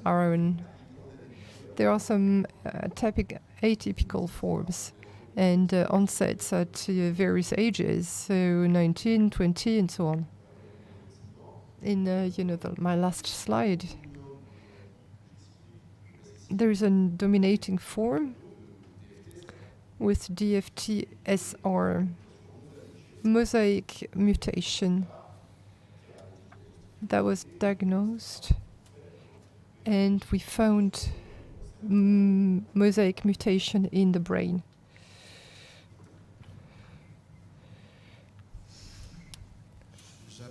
Now I'm going to call Dr. Sophie Duclos from Fort-de-France and neurological syndrome associated with anti-GAD in anti-GAD. Yeah.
So we will break on neurogenetic to talk about about autoimmunity, and I'll try to be fast. The anti-GAD autoimmunity has been known for a long time as being an immunological marker of the diabetes, and as an anti-GAD antibody associated with rare neurological syndromes. And the GAD, or glutamic acid decarboxylase, is an enzyme transforming the glutamate in GABA, which is the main the gamma aminobutyric acid, which is the main transmitter. And there is the intracellular localization, and the physiopathologic mechanism of this anti-GAD autoimmunity are not known, and the literature brings some contradictory data pleading for other cell-mediated immunity or humoral-mediated immunity. The neurological syndromes linked to the anti-GAD antibodies are first the stiff person syndromes, SPS, which characterizes by a muscular progressive stiffness of agonist and antagonist muscles, and it's axial and at the root of the lower limbs. And we also have some muscular spasm associated with variable intensity and duration, sometimes with sweats, and provoked by stimuli, of which stimulation, which is, for instance, especially the audition stimulus, for instance, a door banging can provoke this spasm, and also emotional stimulus and stress, like now. And this spasm can be spontaneous or can be triggered by a voluntary action. So the other signs are the cerebellar ataxia with degeneration of the cells, the cell of, and also late onset focal epilepsy, limbic encephalitis, and PERM, progressive encephalomyelitis with rigidity and myoclonus. So these are extremely rare. So no data in literature describes the frequency except for the stiff person syndrome. And on average, it's one case out of 1 million inhabitants. So it's a very rare pathology. The main objective of this work was to describe the overall frequency of the neurological expressions of the anti-GAD autoimmunity, and the secondary aims were to describe the clinic of this patient, the chronology of occurrence or onset, the extra-neurological associated comorbidities, and the immunotherapies that were made. That was an observational epidemiologic studies, observational, retrospective, and descriptive, and by an independent ethics committee. And we have observed the patient records since 1993, where the first stiff syndrome case was found by Dr. Belance, up to February 2019. So to be included in this study, the patient had to be over 18, had to have consented, and had to present some neurological manifestations and associated with a high anti-GAD in the blood, or neurologic manifestation plus high AC anti-GAD LCS, or a syndrome, a neurological syndrome linked to the AC typical anti-GAD at a high title. So 27 patients were included, 21 women, 6 men, and 6 patients deceased. The average age was age of the first symptoms were 48. 48. So the overall global, the overall prevalence was 71 cases per inhabitants, per 1 million inhabitants. SPS 44, cerebral ataxia 39, focal epilepsy 21, limbic encephalitis 13, and PERM 3 cases for 1 million inhabitants. You can see here represented all the clinical forms and the overlapping forms of the patient who can accumulate 1, 2, 3, and you can see the one patient who had developed successively the 4 neurological syndromes described in literature. So remarkable patients. So I will show you short videos. So on this slide, there is a 56-year-old patient who had the stiff person syndrome and cerebellar ataxia. And so those who are interested by the videos can come to see me afterwards. I have my computer. I will show them, and we can see the extreme stiffness of the lumbar paravertebral muscles. This is so important that it induced scoliosis. So we can see the patient with this extreme stiffness of the lower limbs with a robotic gait. This is a remarkable patient who had the 4th neurological syndrome at the same time with a clinical sign which is rarely described in literature, but which exists and which is associated with the cerebellar ataxia, which are the myoclonic and myoclona. And I will talk about the autoimmune associated with this syndrome, so represented by diabetes of type 1, and a patient has a concomitant myasthenia, so a lot of autoimmune environment. The other comorbidities were traumatic, so linked to fall or extreme stiffness of spinal muscles, and also psychiatric comorbidities, because these patients develop some specific phobias that we have seen. So finally, concerning the treatments for the neurological syndromes where with anti-GAD, the treatments, the emergency treatments that were made in Martinique are what you can see on the screen on the bottom, the table.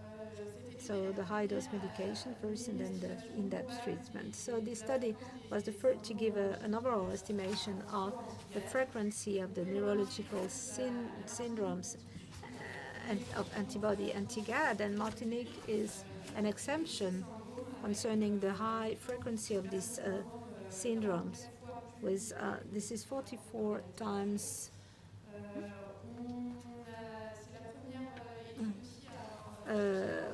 Similarities with the literature. It was the first study to represent the different forms of overlapping, and there was an overrepresentation of the syndromes and the cerebellar ataxia, and the time to diagnosis was had increased six for us 6.4, and in literature it was 5, and so the limits.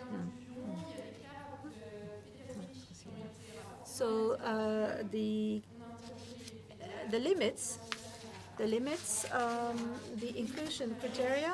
So no case was reported in Martinique, and the question which was a problem was the definition of the high title of the anti-GAD antibodies, because there's no consensual definition of the threshold of this title, and it hasn't been validated. So it was a retrospective work with a lot of lacking data. And concerning the perspectives, the insularity of the population in the French health system and a bias on the hospital recruitment are some assets to continue research in this field, and this will be necessary to set up a multicentric collaboration to be able to do some therapeutic trials. But before that, we would have to set up a prospective follow-up protocol in order to harmonize the management of the diagnosis and the diagnosis of this very rare pathology. So the take-home messages, so I have just said. So thank you for your attention. Are there any questions?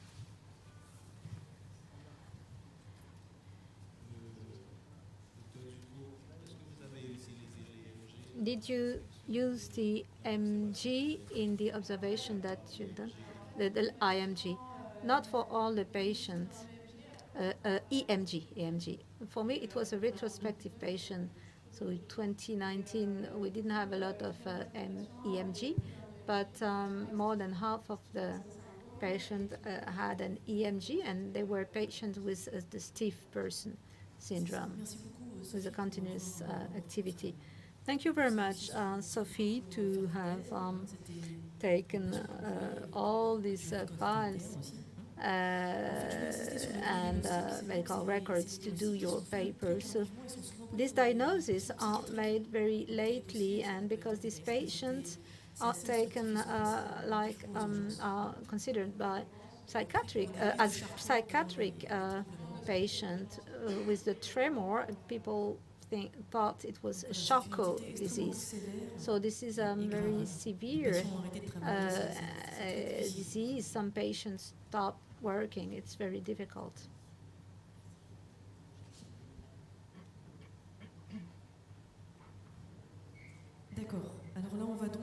So we will now go to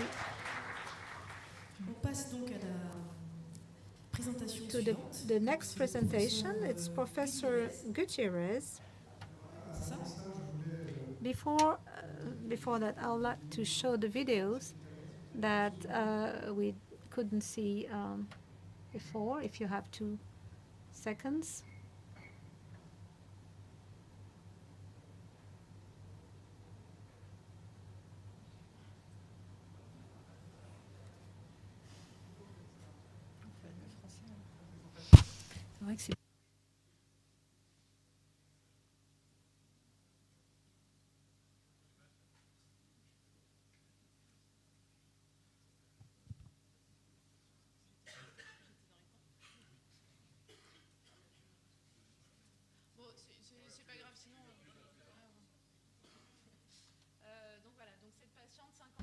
So this patient, 56-year-old, stiff person syndrome and cerebellar ataxia, and she has a robotic gait, very stiff,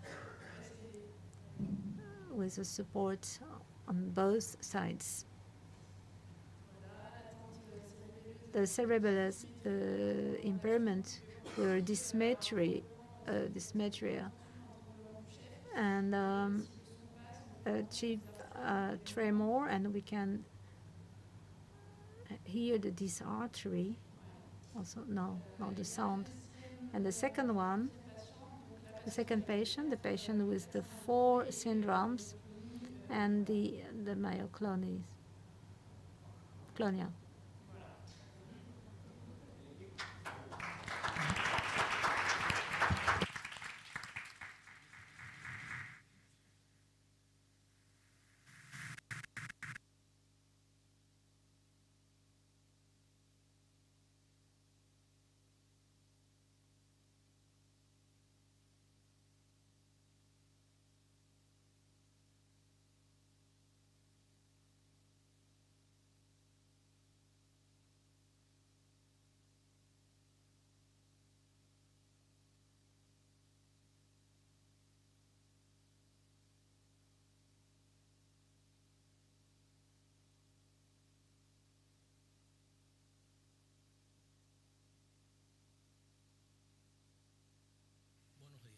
El presente trabajo se titula Incidencia de manifestaciones neurológicas asociadas a la COVID-19, un estudio realizado en 2 municipios de la población de La Habana.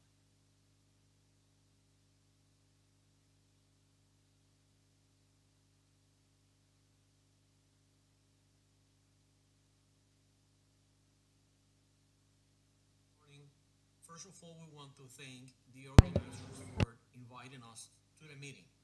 The paper we're going to present deals about incidence of neurological manifestations associated to COVID-19 in a population of 2 municipalities of Havana City, Cuba. The paper was performed by researchers of the Cuban Institute of Neurology and Neurosurgery and the Cuban Center of Neuroscience. COVID-19 have already affected millions of people and is not yet over. At least half of those of them have suffered some type of a neurological problem. However, it is very striking that despite the paramount magnitude of this problem, the neurological manifestations of COVID-19 are not yet well characterized. There is a huge number of case reports and reviews, but really controlled studies are very scarce.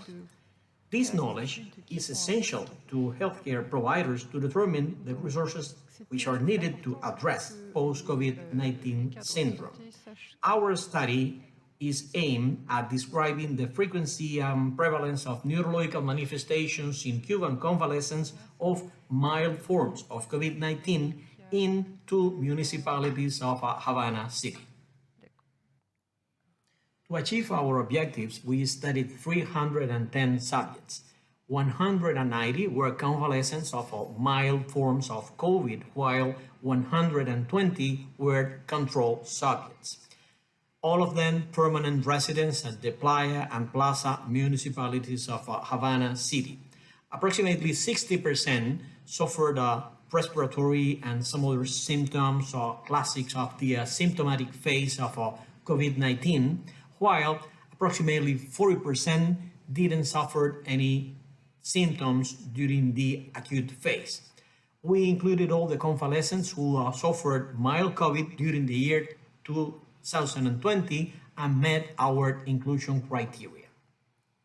Standardized questionnaires, including 10 modules of questions, was applied to all the participants.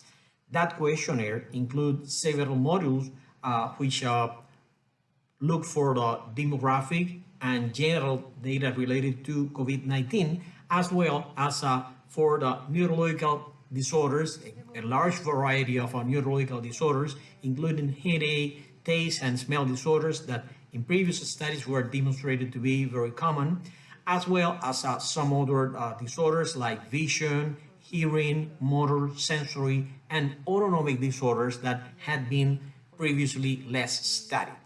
Here you have in the blue square an example of how we created the questions and the interpretation that we made of some of them.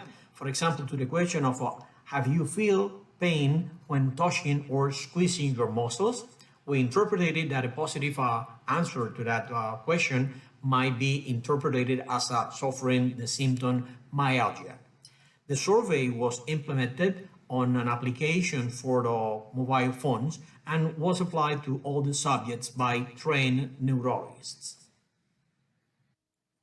We found no significant differences between our convalescents and controls groups for gender, skin color, education, and age. The most frequently affected categories of neurological symptoms were sleep disorders, motor disorders, headache, dizziness, a wide variety of autonomic disorders, a small percentage of visual disorders, taste and smell problems, and some sensory disorders. In order to quantify how many different neurological symptoms on average suffered each of the Cuban convalescents, we created different categories based on the number of symptoms suffered by each patient. By analyzing this graphic, we can notice that 85% of the convalescents had at least one neurological symptom during or post the acute phase of the COVID-19, while only 15% of them didn't have any neurological symptoms. The highest percentage of subjects suffered between 1 and 10 symptoms. This graph and the next ones shows a comparison between the incidence of neurological manifestations in COVID convalescents in blue bars versus normal controls in orange bars. It is noticeable that the convalescents show a significantly increased incidence for all the displayed manifestations. The most prevalent disorders were headache, fatigue, and insomnia. Also, taste disorders, paresthesia, myalgia, cramps, and diarrhea were more prevalent in the convalescents as compared to controls. 10 to 20% of the convalescents showed a significantly increased incidence of taste and smell problems, visual disorders, cranial nerve disorders, including dizziness, ataxia, vertigo, motor and sensory complaints, and a wide variety of dysautonomias, including cardiac arrhythmias, pherostomy, neurally mediated syncope, and hypertension.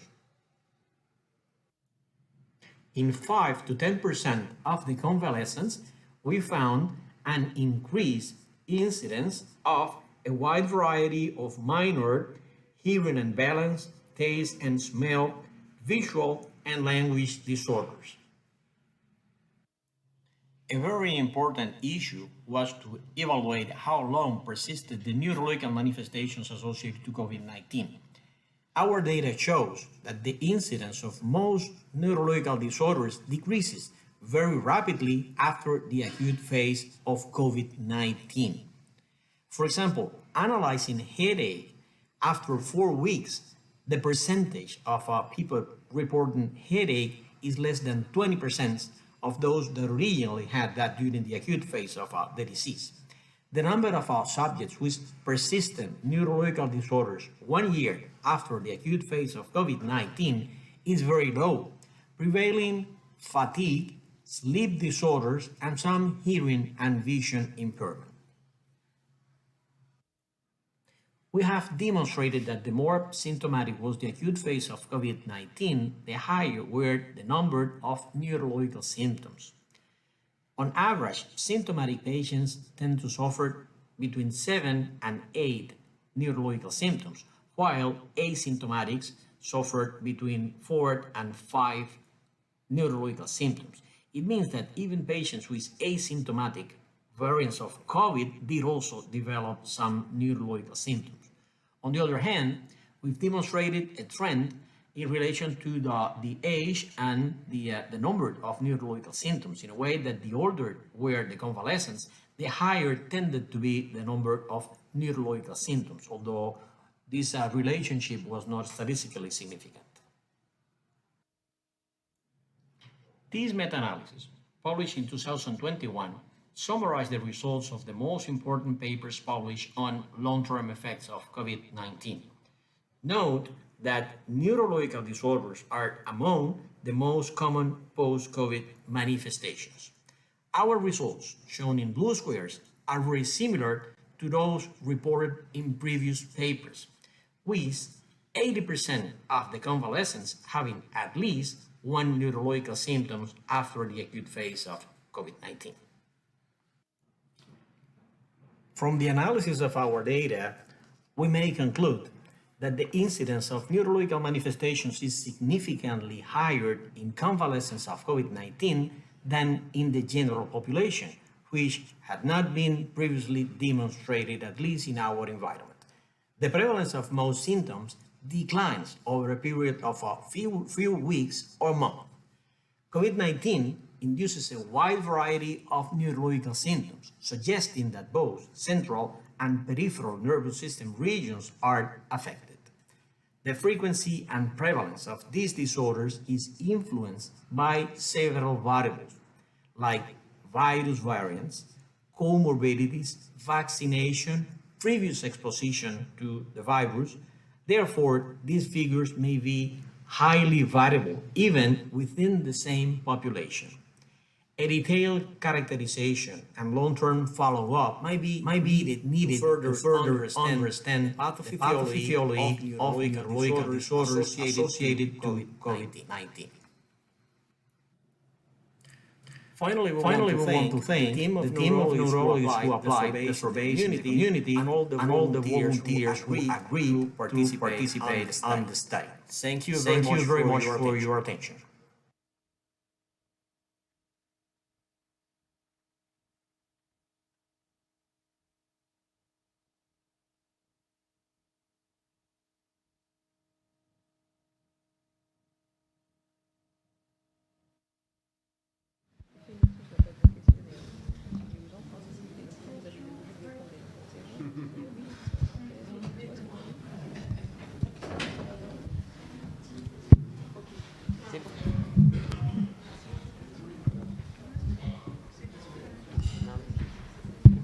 Okay, thank you very much, Professor Gutierrez, for this excellent presentation. Is there any question? No?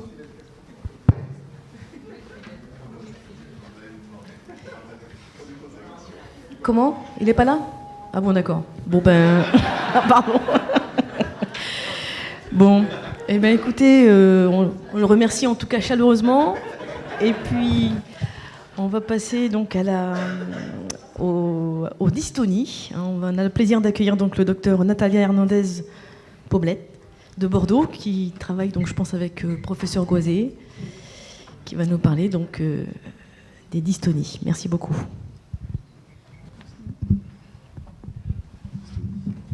C'est ça, oui. Super, merci. Bonjour à tous et merci aux communautés scientifiques de m'avoir permis d'être là aujourd'hui. Je suis très contente d'être là pour parler du coup des dystonies génétiques et de la conduite à tenir en pratique clinique pour avoir une orientation étiologique. Donc je vais commencer par une définition qui est assez simple. La dystonie est une contraction musculaire soutenue à l'origine des mouvements répétitifs et ou des postures anormales. Il faut la distinguer des autres mouvements anormaux comme le tremblement, les myoclonies, les spasmes. On verra aussi qu'à cette différence, elle n'est pas toujours évidente à faire parce qu'il peut y avoir ce qu'on appelle la dystonie tremblante aussi, qu'on abordera après. Et il faut savoir également que la dystonie, elle est un symptôme, mais elle est aussi une maladie et un syndrome. Donc il faut bien arriver à faire la différence entre tout ça. D'un point de vue épidémiologique, c'est une maladie rare, mais qui concerne tout de même 20% des consultations des mouvements anormaux, avec une prévalence estimée selon des études cliniques à 16 pour 100 000 personnes. Mais, donc ça, c'est toutes les dystonies confondues. Mais il y a une étude plus récente de 2019 faite par les Américains qui retrouve une prévalence de 732 sur 100 000 des patients qui sont porteurs d'un variant pathogène dit 1. Donc ça veut dire que les dystonies, ça représente une population qui est bien plus importante que cela. Donc il y a probablement du sous-diagnostic, mais on verra quelques explications plus tard. Donc la physiopathologie des dystonies est extrêmement complexe et pas encore complètement élucidée, donc je ne vais pas m'attarder trop là-dessus. Mais l'une des hypothèses principales, ce serait une hyperactivation de la voie directe et indirecte des voies striato-thalamo-corticales. Globalement, voilà, je ne vais pas refaire la physiopathologie. Donc tout ça entraîne une hyperactivation cholinergique qui augmente l'activation musculaire. Il y a un rôle très certainement du cervelet également qui a été mis en évidence par la diminution des cellules de Purkinje chez les patients atteints d'une dystonie en post-mortem. Et finalement, le cortex sensitif a aussi un rôle, notamment dans les dystonies focales, avec les afférents sensitifs qui pourraient entraîner également ça. Donc au final, il s'agit d'une désorganisation des représentations motrices avec une perte de la sélectivité de l'activation musculaire. Et donc voilà par exemple quelques exemples cliniques des dystonies généralisées. Donc le premier patient présente une dystonie de type dite 1 et vous voyez qu'il est assez gêné avec cette attitude en opistotonose, une dystonie qui atteint également les mains et les pieds.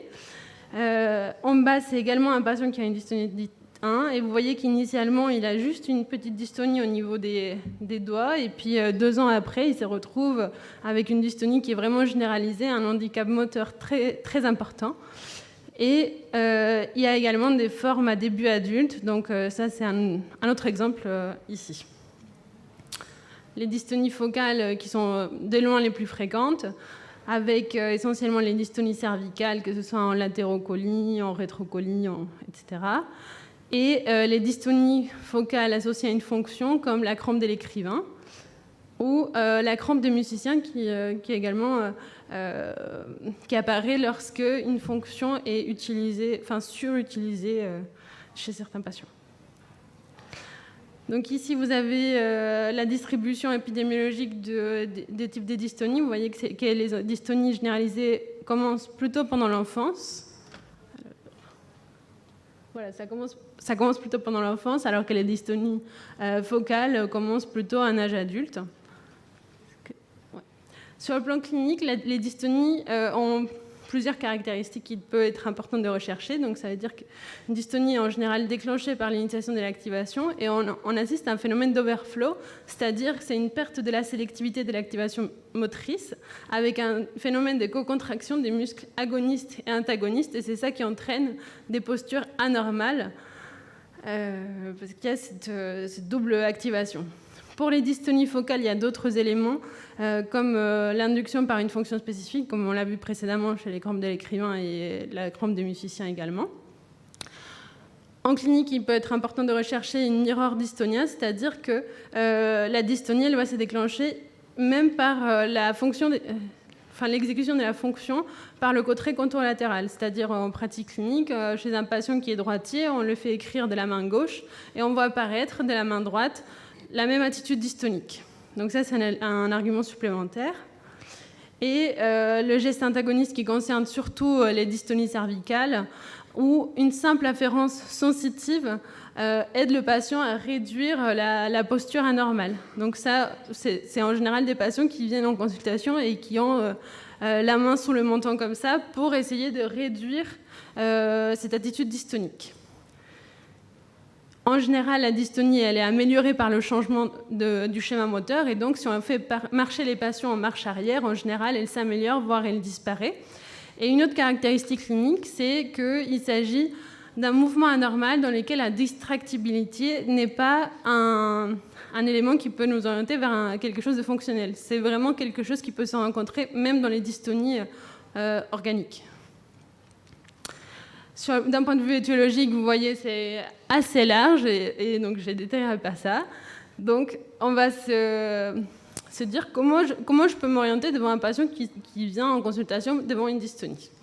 Donc, la première chose, c'est évidemment d'éliminer les diagnostics différentiels et on l'a vu avec plusieurs des présentations précédentes. Donc, le diagnostic différentiel entre la myasthénie et le blépharospasme qui a été très bien expliqué hier par le docteur Solé. La malformation de Chiari qui peut donner une attitude en opistotonose également, mais qui est pour le coup plutôt mécanique et non pas dystonique. Le Stiffman syndrome où c'est une hyperactivation des muscles agonistes et antagonistes, comme bien ça a été souligné auparavant. Et enfin, la différence entre le tremblement essentiel et la dystonie cervicale qui, en théorie, est assez simple, parce qu'un tremblement, c'est plutôt quelque chose de régulier, alors que la dystonie, c'est plus déjà un maintien de posture, mais en général, quand elle est associée à des myoclonies, ça peut aussi donner un tremblement, par exemple, au niveau du chef, mais qui, pour le coup, sera irrégulier. Néanmoins, quand on est face à un patient, parfois, c'est difficile de savoir si c'est régulier ou pas régulier, surtout que c'est des mouvements à des hautes fréquences. Donc, à part en faisant un enregistrement, parfois, c'est pas évident à faire ces différences. Et donc, on a d'autres éléments qui peuvent nous aider dans ces cas-là. Par exemple, on demande au patient de se coucher et on regarde si le tremblement il persiste ou s'il disparaît. Dans le cas d'un tremblement essentiel, vu que c'est un tremblement d'action, lorsqu'on enlève cette composante d'action, bah, du coup le tremblement il va disparaître, alors que dans le cas d'une dystonie, bah, il va persister. C'est pareil, il faut toujours vérifier qu'il n'y ait pas des limitations des amplitudes articulaires chez un patient qui se présente avec un tremblement du chef, parce que ça peut nous orienter plutôt vers une dystonie. Et enfin, bien sûr, si on voit des myoclonies ailleurs, bah, c'est plutôt en faveur d'une dystonie. Donc, une fois qu'on a éliminé ce diagnostic différentiel, que le diagnostic est posé, il faut savoir si cette dystonie elle est permanente ou paroxystique. Et si elle est paroxystique, est-ce qu'il y a des éléments qui la déclenchent, déclenchés par les mouvements ou non déclenchés par les mouvements? Et donc, ça, c'est des causes que je n'aborderai pas aujourd'hui, parce que c'est des causes bien précises. Dans le cas d'une dystonie permanente, l'étape suivante, et qui est une étape essentielle, c'est de savoir si elle est primaire ou secondaire. Et dans ces cas-là, c'est le contexte en général qui va nous aider, mais également la présence d'autres signes neuro ou extraneuraux qui vont nous orienter vers une cause secondaire. En général, c'est vrai que la dystonie, elle n'est pas forcément au premier plan dans ce cadre-là. Et donc, quand on a une suspicion de dystonie secondaire, c'est là qu'il faut réaliser un bilan étiologique à l'aide d'une IRM cérébrale, d'une ponction lombaire avec dosage du glucose et surtout des neurotransmetteurs, un bilan métabolique, parfois aussi un séquençage de l'ADN mitochondrial, etc. Tout ça guidé en fonction de la clinique, bien sûr. Et donc, à l'issue de ce bilan, on va déterminer s'il y a une cause vasculaire dysimmunitaire infectieuse ou post-anoxique. Si c'est une dystonie dans le cadre d'une maladie neurodégénérative de l'adulte, dans quel cas, en général, elle est très souvent au second plan. Ou si c'est dans le cadre d'une maladie génétique un peu plus large, notamment dans une NBIA, dans les SCA également, on peut retrouver ça. Ici, je vous ai mis quelques éléments qui peuvent nous permettre de savoir d'orienter pour savoir si cette dystonie est plutôt lésionnelle ou non lésionnelle, sachant qu'en général, c'est plutôt l'IRM qui va nous donner l'argument essentiel. Mais en général, les dystonies lésionnelles sont associées à des anomalies de développement psychomoteur, avec une topographie plutôt orofaciale, une dystonie qui est impure, associée à d'autres signes neurologiques, et des postures qui sont très rapidement fixées. Et en général, on retrouve un fond hypotonique sur lequel vient la dystonie secondairement. Et donc, voilà, donc là, c'est l'IRM qui peut nous orienter. Et enfin, du coup, on arrive au vif du sujet, qui sont les dystonies primaires, qu'on distingue avec un début infantile ou un début adulte, les formes généralisées ou focales, dans les deux cas. Dans les cas des dystonies primaires à début adulte et avec une composante focale, on dit que c'est souvent idiopathique, c'est-à-dire on n'a pas de cause monogénique identifiée et il y a probablement également des facteurs environnementaux qui interviennent. Et c'est dans tous les autres cas qu'on va évoquer une dystonie génétique et qu'on va lancer un bilan étiologique dans ce sens-là. Donc quelques exemples de dystonies génétiques. Classiquement, on dit la dystonie isolée et la dystonie plus quand c'est associé soit à des myoclonies, soit à une dopasensibilité, soit à un syndrome parkinsonien. Donc, je parlerai ici des plus fréquentes qui sont dites 1, dites 6 et une dystonie qui est très importante puisqu'il y a un traitement qui est spectaculaire, qui est dite 5A et dite 5B. Donc, dite 1, c'est une maladie autosomique dominante liée à une mutation dans le gène TOR1A. En général, on retrouve une délétion récurrente d'un motif GAG avec un effet fondateur chez les juifs ashkénazes. On retrouve une pénétrance de 30%, et c'est pour ça probablement que les études épidémiologiques que j'ai dit au début retrouvent une prévalence très importante, mais sans forcément qu'il y ait des signes cliniques. Et c'est vraiment, c'est vraiment le modèle des dystonies généralisées des débuts infantiles qui a été le plus étudié et pour lesquels les traitements ont le plus avancé. DIT6, c'est en lien avec une mutation dans le gène THAP1. En général, c'est des mutations faux sens, mais il peut y avoir également quelques mutations de non-sens.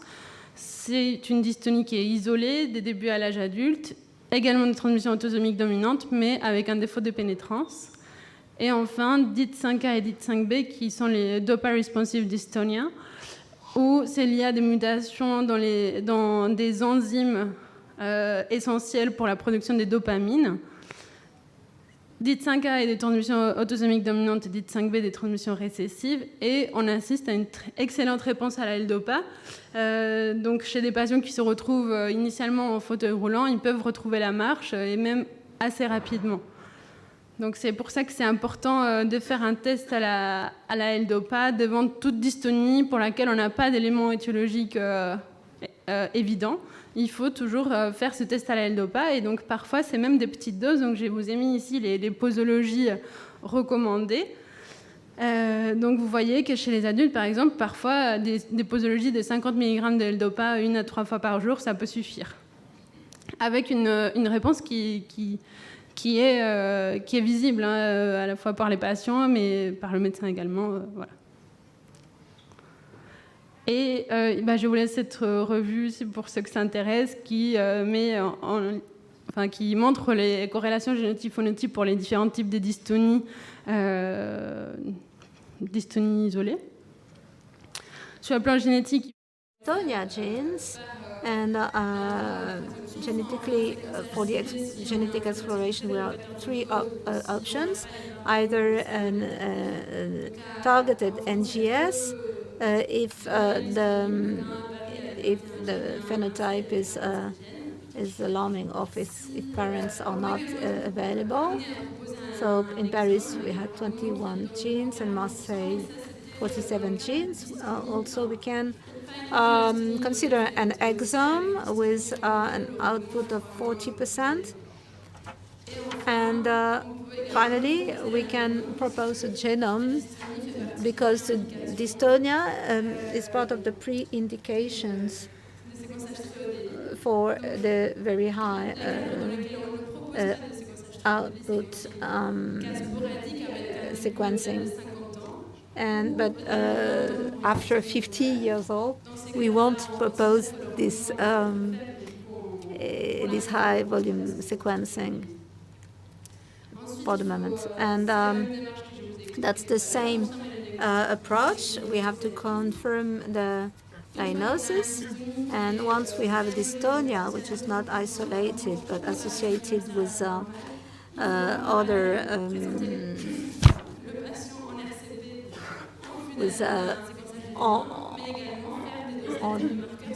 other elements, we have to do the dosing of biomarkers to search for potentially curable causes. And in the case of the isolated dystonia with normal IGR,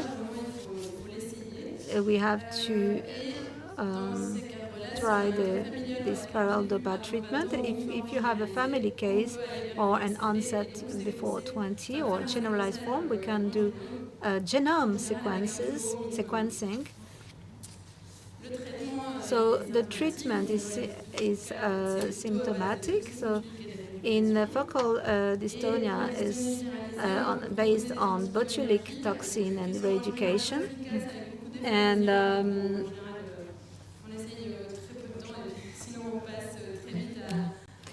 in the generalized dystonia, the second intention is the deep cerebral stimulation, and we have a very good response, an improvement, 70 to 80% in patients. So we have to define all the characteristics of dystonia and its evolutive mode.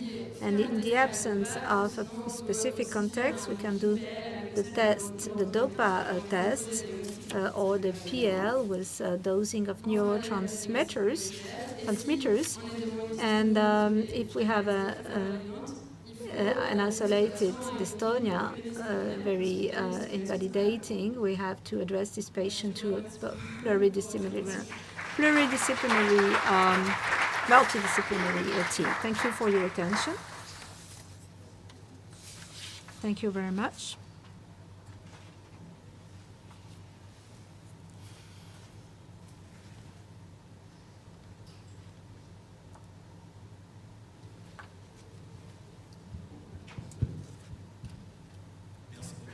Thank you very much for your presentation. And you have set up the dystonia picture. Are there any questions?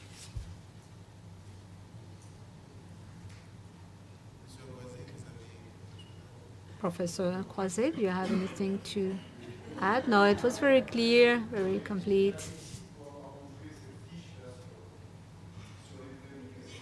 This fact sheet about the prescriptions of the pre-indication of the FTAG, this document, there are all the recommendations, and the decision tree is very nice. So I congratulate you to have shown this. And the L-DOPA test has to be made systematically. Are there any other questions? Thank you.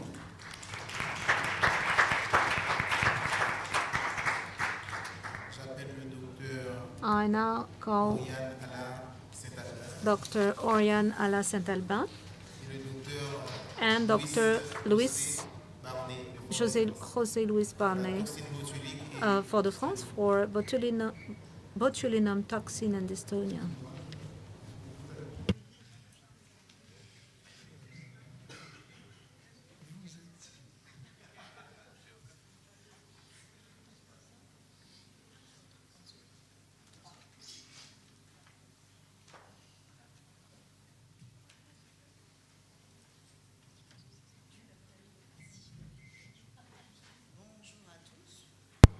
Good afternoon.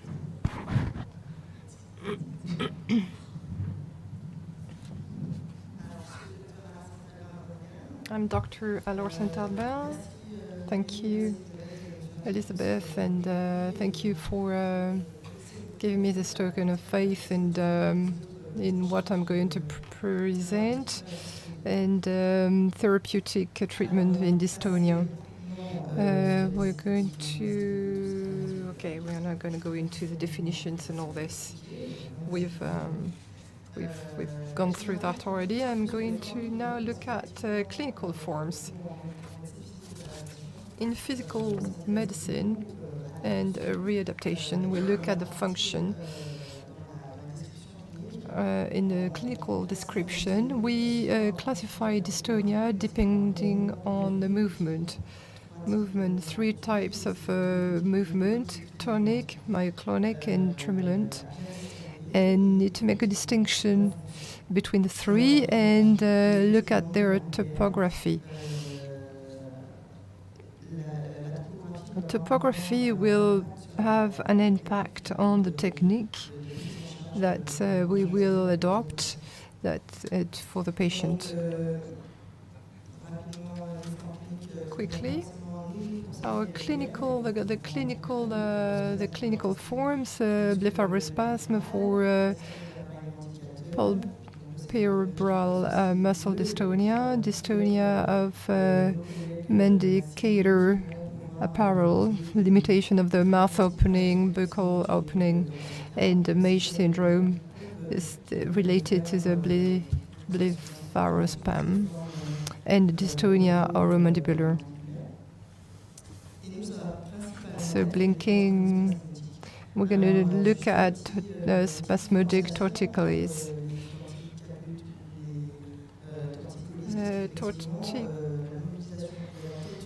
So just the twisting of the head, the caput, that will really look, and stiff neck, stiffness of the neck muscles, and that will be deeper, lower down. And torsion, lateral alteroflexion or retroflexion. this will help us in making a decision as to what muscle to work on. Contractions of the muscles of the head and the neck. So we're going to make out 3 main groups. These muscles, cervical muscles, 3 groups, as I said, post, lateral, and posterior. So longus capitis or longus cervicis, SCM, levator scapulae, trapezius, splenius capitis. So we refer to what kind of deficiency, what's the abnormal movement of the head that are contracted, this movement, these muscles are contracted in not voluntarily, abnormal attitude of the head, and so it's going to limit functional activities, motor activities of the patient, and it's a heavy disability that will have an impact on the patient's life, aesthetic problems, issues, relational problems, issues. They will also have to stop working, and there's going to be another portray themselves in a negative way. And dystonia, rather functional dystonia of the writers, of patients who cannot go to work because they are adults, or the learning cognitive ability that is going to be altered, and also the walking, facial also issues, and a lot of aesthetic disorders, problems. So treatment, medicine, surgery. What I wished to point to is there are quite a few treatments which are not that efficient, and often failing. And so what to choose medicine, toxin, what to turn to. So we're going to try and provide some resources to the neurologists to handle and to provide some psychological support resources. Psychologically, the patients must have support. So readaptation, make out the muscles, dystonic and compensator muscles. So we need to make out between the two. So first we need to take a look at each patient and work on the compensator muscles and work on also the dystonic muscles. So we need to have an active participation from the patient, and patient must buy into this programs that the physio will be offering. And as we mentioned before, the dystonia takes on board this heavy emotional part, or quite a large part to emotions. In the past, we just thought, okay, the patients are stressed out, but we need to ensure that they are aware in terms of what they are doing, and we need to work on their stress level. There are quite a few techniques and non-specific, so learning performance of the movement, while we're working on the movement, while working on the breathing and stress, and the more the patient will gain in terms of confidence. We are doctors of movement doctors, so we are really having an impact on the movement. So we are placing back some or being confidence in their movement. So multidisciplinary approach, compensation strategic approach. We are intending to inhibit the compensating muscles as well as the dystonic muscles. And also we're working on the stress level and emotional state of the patient. For the writer's dystonia, we have physio work. We are trying to teach them how to relax their fingers, the association of each finger, and even sometimes we can use an instrument. So if it is, for the writing, they can teach them how to use with instruments in order to perform the writing or whatever they need to be doing. Stimulation also. sensorial stimulation. So we are trying we're working on the deficient muscles, compensating muscles, dystonic muscles, and we must bear in mind that some dystonia lead to some pains and also offer some physiotherapy, other sorts of physiotherapy or balneotherapy as well. Medicine treatment. They can have side effects. Medical medicines, can have some side effects. Surgery, few experts and surgeons can actually do this. Butonic toxin in some focal forms can be an interesting solution, as not many side effects. And in the cervical sphere, we need to tell them that there are some dysphonia. They have come across some dysphonia. If the patient already has swallowed the wrong way, we are not going to do this or offer this kind of solution. Butyric toxin will have a specific action, and it's a long-lasting action, 4 to 6 months, 2 injections a year.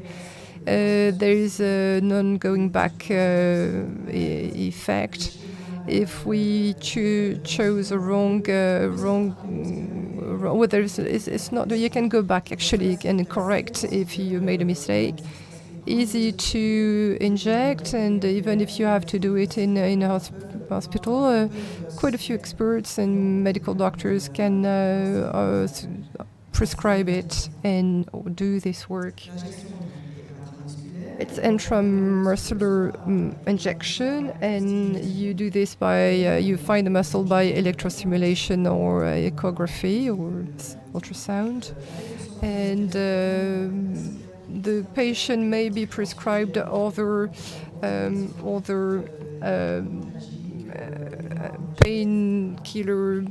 painkillers maybe right before, and just to ensure that the patient is relaxed, and if you can be anxious, and you know that you're going to be injected in the cervical area, so you know that this toxin is produced by the Clostridium botulinum, and its action is a neuro-relaxing action in order to reduce the painful spasm that is induced by dystonia. So we need to take a look at have a correct clinical picture of the patient. Be clear, have a clear vision of what we want to act on or have an impact on. There's a contract with the patient. What is it do you expect from this injection? And then most muscles that we inject in, and so depending on where you inject, it's going to have different objectives. Anterocollis, some colleagues are going to do this. It's a deep muscle.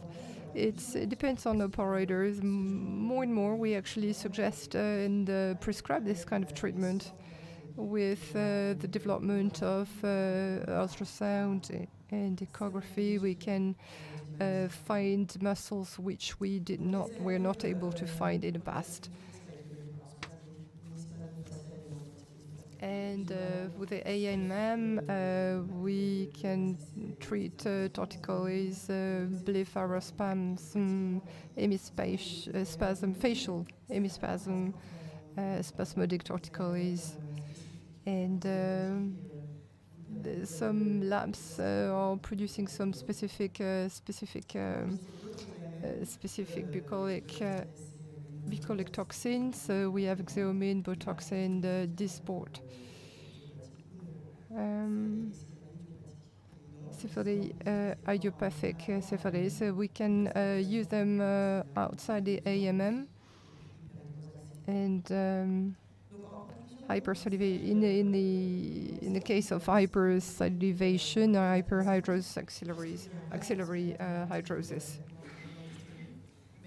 to conclude, there are quite a few therapies available, and we need to make a list of all the treatments available with the patient to ensure that the patient is going to be knows about what those treatments are and which he or she would like to choose.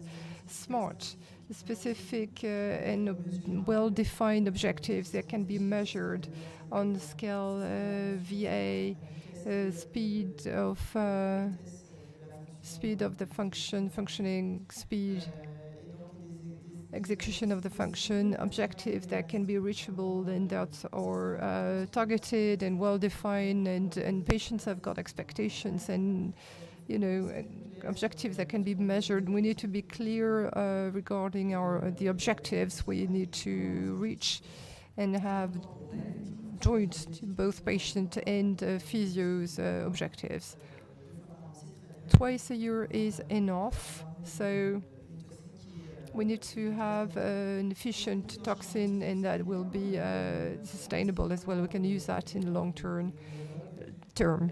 Neurologists will make the diagnosis, but the physio will also have a say in terms of which muscle to inject, and it's going to be a walk-in injection, so it's a day hospital. Thank you. Thank you very much for your presentation, which was extremely clear. And now I'm turning to the audience. Do we have questions?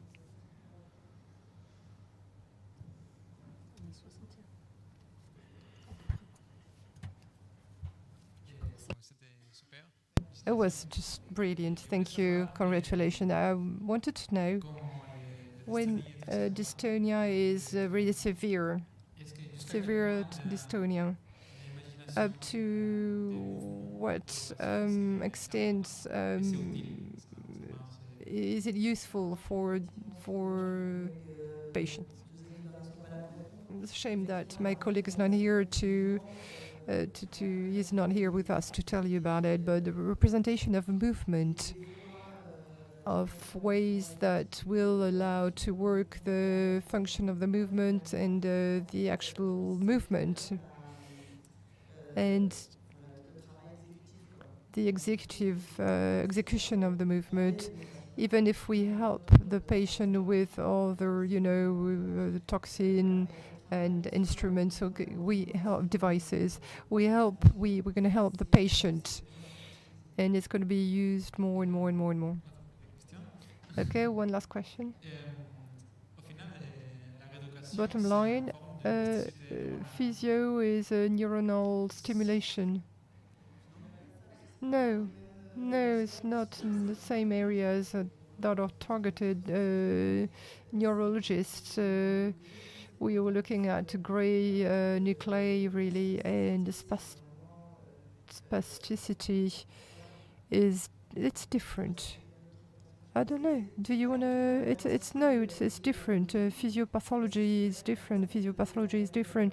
Even though yes, it's subtle. You see spasticity and dystonia. There is difference between the two. Sometimes it is a bit mixed. But to me, it's two entities, two areas, two separate areas, two ways to. Cover, well, not cover, but two ways to see things.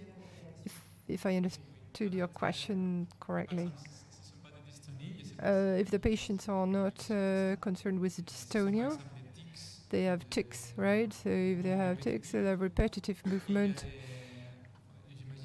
and I can imagine that there are ways which are.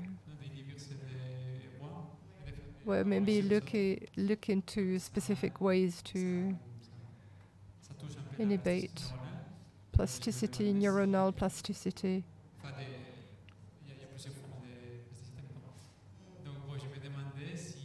I was wondering really if there were options to stimulate the neuronal function. Yeah, repetition of this body working, yeah, neuronal. Okay, there was a slight misunderstanding here. Thank you. Just to say as well that we think that the way the neuronal plasticity is important. It isn't different from Parkinson, you know. As soon as you stimulate it, you got no more shaking. And the hypothesis of the neuronal plasticity is it's got an important role to play.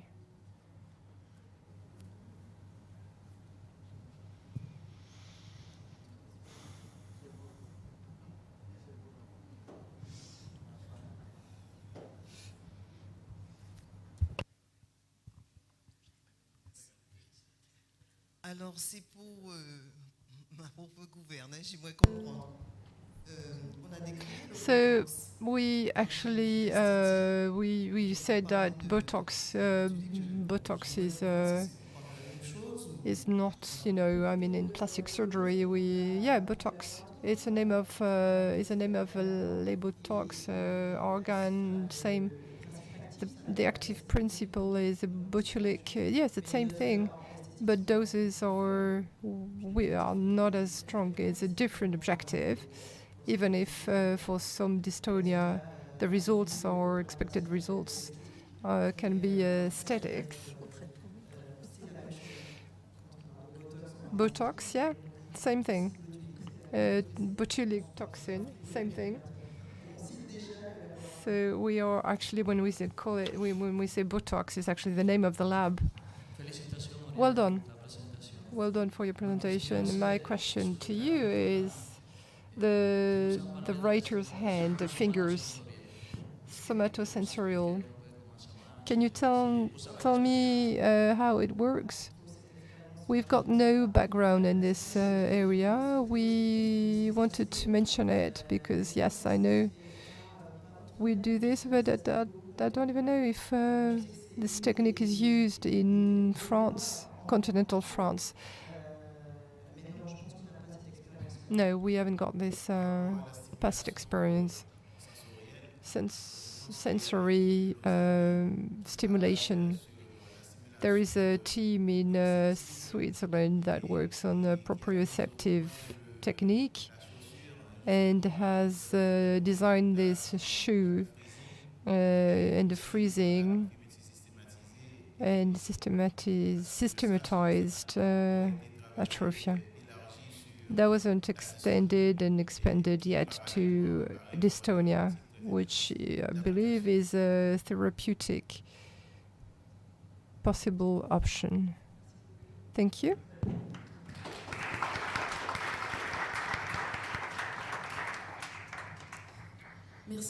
Thank you to all the speakers. So we're going to close this session.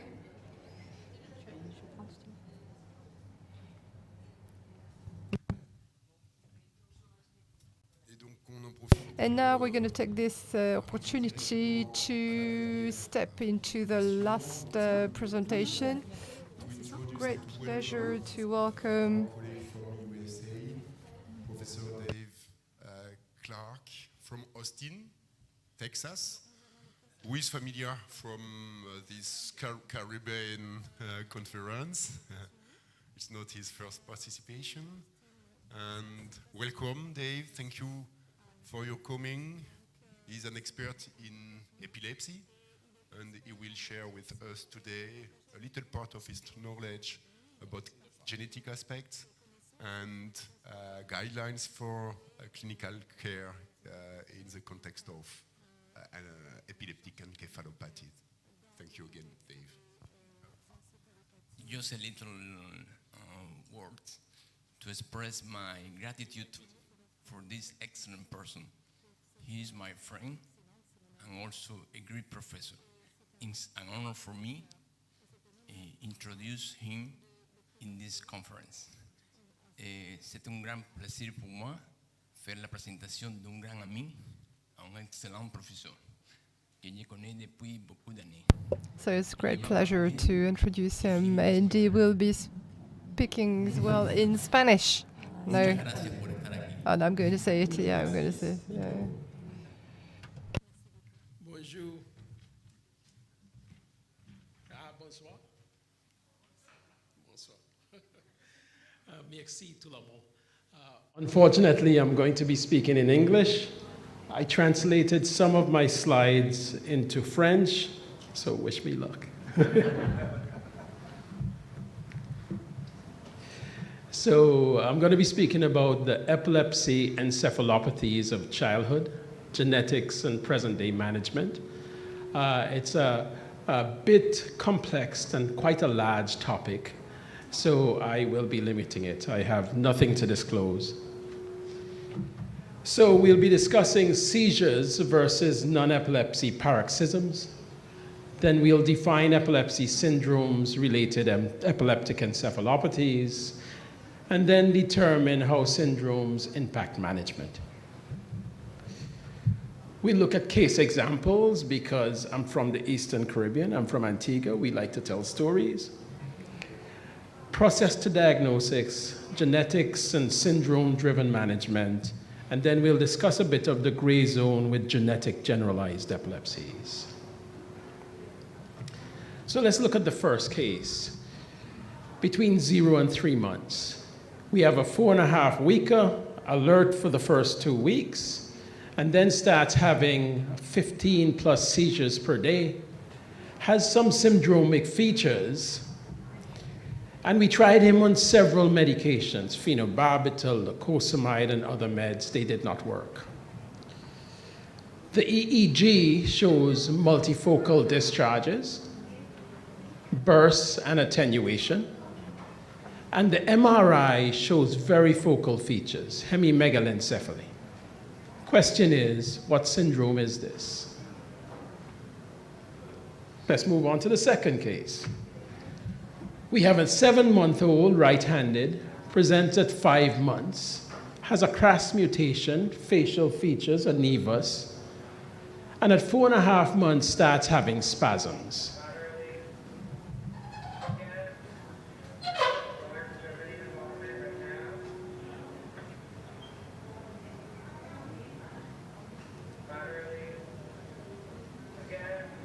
Very, very classic spasms. Extensor and flexor.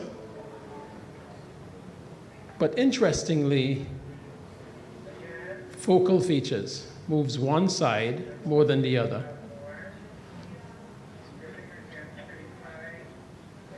Has progressive developmental issues, steroid stride, vigabatrin, then lacosamide, diazepam abortive. 2 questions. Did we use the right medicine? And what's the syndrome? We should all know this one.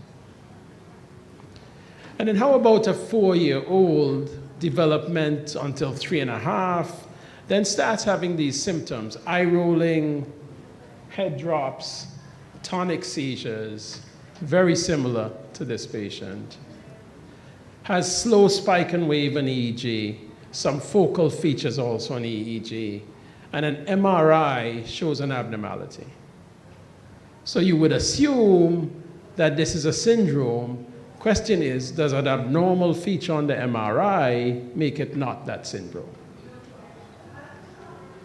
So where do we go from here? Were the events seizures? Do they have epilepsy? Can we characterize the syndrome? Was the management correct? What is his/her diagnosis? Because not everything that moves and shakes is epilepsy. This is a video sent to me from St. Lucia. Clearly self-gratification, infantile masturbation, or this, just a sleep paroxysm. And just about everything that looks like a seizure has a non-epilepsy paroxysm. So you have to be very careful. So the question is, what is an epileptic seizure? A transient occurrence of signs and symptoms due to abnormal, excessive synchronous neuronal discharge. You have the synchronous discharge, and it spreads along circuits, and pending where it spreads to, then you see the manifestations. Clonic, tonic, steering spells, picking and chewing. It just depends on where it starts. Huh? And it's just a balance. It's excitation, NMDA, calcium, sodium, versus GABAergic channels. And if you tilt that balance, then you'll have the seizure. So Hewlings, Jackson, and Gastaut came up with these characterization of seizures, but you could understand why it was confusing. Partial seizures, what does that mean? Is it half the body? Is it half the brain? Is it one part of the brain? What does cryptogenic even mean? We don't know. So more recently in 2017, we better characterize seizures. So focal, coming from one part of the brain, focal with impairness, focal without impairness, and then to bilateral tonic-clonic. So we came up with this classification, which many of us know, so I won't go into details in it. But the thing to remember with the syndromes I discuss is neonates are not the same as adults. Because there's a disequilibrium in neonates. Sorry for it being enlarged on this, but GABAergic, which should be inhibitory, sometimes depolarizes. The NMDA is dismature, it fires more, the substrate is not right. So you have these neuronal networks that do not develop in neonates. Neocortical, the intra and interhemispheric connections are not there. So a neonate with a generalized seizure will have focal tonic or focal clonic. But usually less than 2, very rarely do you really have generalized tonic-clonic activity. According to most emergency rooms, everybody comes in with a generalized tonic-clonic seizure, but truth be told, a very young kid does not have that. And the brainstem and subcortical neurons, they have better connections. So because of that, babies do pursing, bicycling, movements. That may not be seizures. At least you don't see them on the EEG. And that follows the neuronal development. The beta myelination going from brainstem up to back to forward. And that frontal development transcends, goes up into even the early 20s. So seizures evolve. They are one type, and then at 2 years, you start getting more maturation, you get another type, and then you get the hormones layered on top of that, which totally turns everything in flux. Yeah? So on EEG, what may be a normal EEG for a 32-week corrected is severely abnormal in an adult. And so too, the classic 10-20 system, most people in here know, but just quickly, F frontal, FP1, frontal pole, T temporal, P parietal, O occipital, odd numbers left side, even numbers right side. So if you have a T3 seizure, it's left temporal, a F8 or FP2 seizure, frontal on the contralateral right. In neonates, because of head size, we limit the number of electrodes. So with that backdrop, what exactly is epilepsy? So epilepsy, you have 2 or more seizures unprovoked, that's 1. 2, you have a 60% chance of recreating that seizure semiology and having more seizures. And 3, you can have 1 seizure, but diagnose an epilepsy syndrome. So about 1 in 26 of us will have epilepsy. And for drug-resistant epilepsy, it's defined as a failure of 2 adequately trialed medications in monotherapy or in combination. So as I alluded to with neonates and childhood and adults, the International League has had to differentiate how you create that syndrome. So in neonates, is electroclinical or electroencephalographic, then you form the syndrome. In adults, much better clarity because much better myelinated. So we went from seizures, we defined epilepsy, now we define a syndrome. 3 parts to the syndrome. You look at seizure type, you look at cognition or as they age, and then you look at investigative studies, the EEG and MRI. And when you have those three trifactors, then you can come up with a syndrome, and that syndrome itself has lots of implications, both prognostic and therapeutic implications. But here is the kicker. If you have an abnormal MRI, it's independent of the syndrome. So you may have a normal or abnormal MRI, but that does not dictate whether you have West syndrome or infantile spasms, Lennox-Gastaut or not. What it dictates is if that LKS or Lennox-Gastaut is symptomatic or lesional versus non-lesional. So in the second patient that had the spasms, clearly this side of the brain is larger, and this patient has hemimegalencephaly. But they have spasms. So it's age-related, but if medications don't work, you should look elsewhere. So we have these lovely syndromes that merge over time, and there are tons of complex syndromes. But we are actually going to focus on a few, those that cause epileptic encephalopathy. And we're going to go from the earlier ages to the later ages. So we could always look at the myoclonic epilepsies of infancy, childhood absence, juvenile absence, juvenile myoclonic, generalized tonic-clonic on awakening, or the genetic generalized epilepsies, but they frequently have a gray zone. So starting at various ages, but they sort of blend at certain times. Whereas it's very distinctive, the ages with which many of these syndromes start, the epileptic encephalopathies. So we're going to break them down into less than 3 months, 3 months to 2 years, and 2 years. So let's start less than 3 months. We can look at the self-limited epilepsies, but that's not what we're here to speak about. We're here to speak about the developmental epilepsies, like early infantile developmental epileptic encephalopathy, formerly called Ohtahara's and EIEE. They just changed the nomenclature again, and in 5 years, they'll probably change it again. But epilepsy in infancy with migrating focal seizures, infantile epileptic spasm syndrome, they changed this from just infantile spasms because somebody wanted to write another paper, and then Dravet syndrome. And the genes for early infantile developmental epileptic encephalopathy is quite a bit. They have the KNCQ2, and many of these have specific types of seizures. So the KCNQ2, they tend to have focal tonic, focal clonic, and they may evolve to spasms. Whereas the SCN2A are mainly tonic, and these are the babies that stiffen and they get hyperemic. They have palpitations, frequent heartbeats, etc. SCN8A, very difficult to treat. They yearn sodium channel drugs.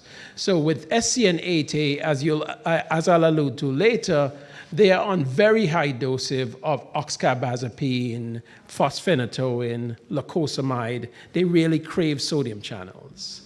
CDKL5, quite tonic, and KCNT1, mainly focal tonic and autonomic, very analogous to the SCN2As. I am not going to go into the investigative studies. There are tons, but let's move on. But sufficing to say, there are certain features that are unique. So with Ohtahara syndrome, frequent tonic and spasms, many of them have structural lesions. Whereas the early myoclonic epileptic encephalopathies with burst suppression, myoclonic evolved to tonic. We see the gene defect here, but they tend to be more metabolic. This can fool you, but look for family history, and they almost often outgrow this. And these are children that are neurocognitive and neurodevelopmentally normal. The early infantile migrating focal seizures have 3 phases. They have the initial phase that's uneventful. They have the so-called stormy phase, and then they have the latter phase. For these, I'm going to alter this presentation, so when you guys have it, this changes, because it looked very different on my laptop and two others. And then they have those that I'm not speaking about, like the pyridoxine-dependent seizures, because it's just time limited. Glucose transporter 1 deficiency syndrome, this should never be missed. Often infantile onset, but I've seen onset in the neonatal period. Usually drug resistant, but this is the one that you want to implicate the ketogenic diet early. SLC2A1 gene, often to be at fault. With this pyridoxine, you want to give it a B6 challenge, but remember that does not always work because they're two independent syndromes, and B6 alone, you may have to give it for a longer period for it to actually help. So this is actually the first case. This was the case of Otahara syndrome. We did surgery on this child at 5 weeks of age. He had a hemimegalencephaly, and this is him using the abnormal hand here, clapping. And the most recent video, his mother is actually from Mexico, and she sends me videos all the time. He's now 4.5 years old, and he's now walking with a walker, which is fantastic. So let's move on. Let's go to 3 months to 2 years. Infantile epileptic spasm syndrome. The whole word is much too long, but we know it as West syndrome, epileptic spasms, or infantile spasms. We see the incidence here. Boy, the Y chromosome, again, as in most things in neurology, bears the brunt, so they're more prevalent. And multiple genes may cause this, as well as other conditions. In 9 out of every 10 affected, spasms appear between 3 and 7 months, but spasms may appear earlier, from approximately 1 month to 2 years. William James West penned the letter to Lancet in 1841 and described the bobbing of the head, the flexion, and the elevation of legs in his son, and hence West syndrome. So this is the little baby in question. This is in our epilepsy unit. Excellent nurse. But you can tell that this side is moving quite a bit interictally, and ictally, this is the abnormal side. This is pre-steroids use, and this is post-steroids. After the steroids, very, very focal, very analogous to the abnormality seen.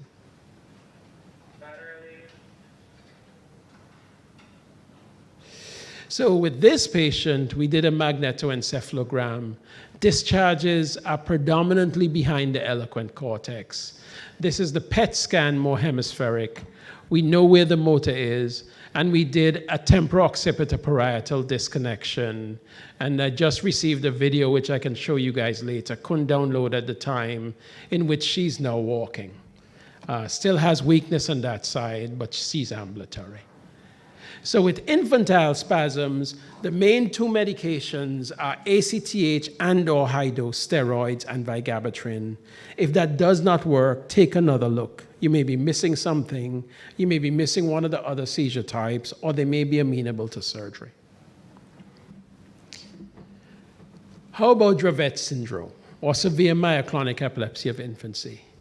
Prolonged febrile seizures triggered by photic exogenous heat, eye closure, and it goes along with many of the other progressive type epilepsies.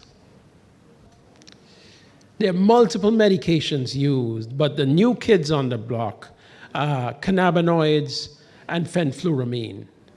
Fenfluramine, amphetamine-like agent, not quite sure how it works, but it has something to do with serotonin agonist properties. And CBD cannabinoids, that too, there's a CBD1 and CBD2 receptor, but it doesn't seem to work on either of those. So we're still trying to figure it out, but it helps. Valproate is a very good medication, and sure enough, stiripentol is very helpful in Dravet syndrome. They have multiple sodium channel genes, but you have to be very careful because in some of the genes, there's a down expression, in some an up expression. So in some cases, like SCN1A, you don't want to give any sodium channel drugs. But in other cases, like SCN2A and SCN8A, they yearn sodium channel drugs. So you give sodium channel drugs to make the seizures better. So once you hear sodium channel gene, that doesn't mean to hold drugs. It totally depends on which one is affected. So we have Dravet syndrome, and the ones I didn't touch are Lafora disease and Ullrich-Lundberg, because these two are also progressive, but again, time limitations prohibits us from touching those. But we know what the genes are, we know the age that they come on, and it may be diagnosed. How about Landau-Kleffner with the GRIN2A gene? The auditory agnosia with Landau-Kleffner sometimes merges a bit with ESES, or syndrome of continuous spike and wave activity in sleep, and then what Hiroshi Otsubo called the so-called malignant Rolandic epilepsy. These are kids that you think are Rolandic, but they're just very, very difficult to treat. And the EEG looks a bit different. It's centrotemporal, but sometimes you have a shifting frontally, sometimes along the parietal chain.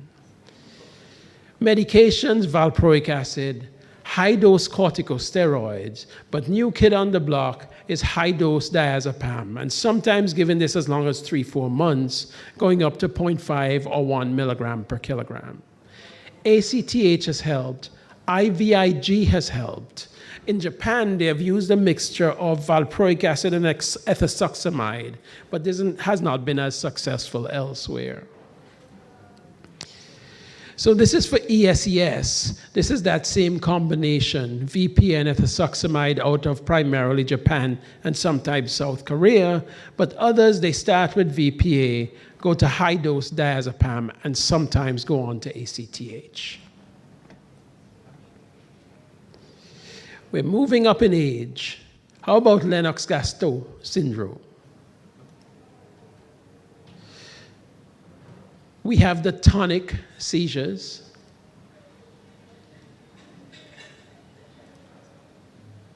And the atonic may not work, but I'm not going to show you that one because I don't want to hit my head. So about 1 to 4% of patients, refractory tonic, atonic, myoclonic seizures, often with learning difficulties and slow spike and wave, which we had discussed prior. Yeah? And with Lennox-Gastaut syndrome, again, clobazam, rufinamide, valproic acid, and others are very helpful, but you also implicate with that steripental, CBD, and very similar medications to what we had discussed earlier. Where is it? With Dravet syndrome. And the reason for that is, at least in the US, they're trying to find unique pathologies because the medication comes to market faster. So what they do is they choose the unique pathologies and drive all the studies with those pathologies, but we use them in multiple other seizure types.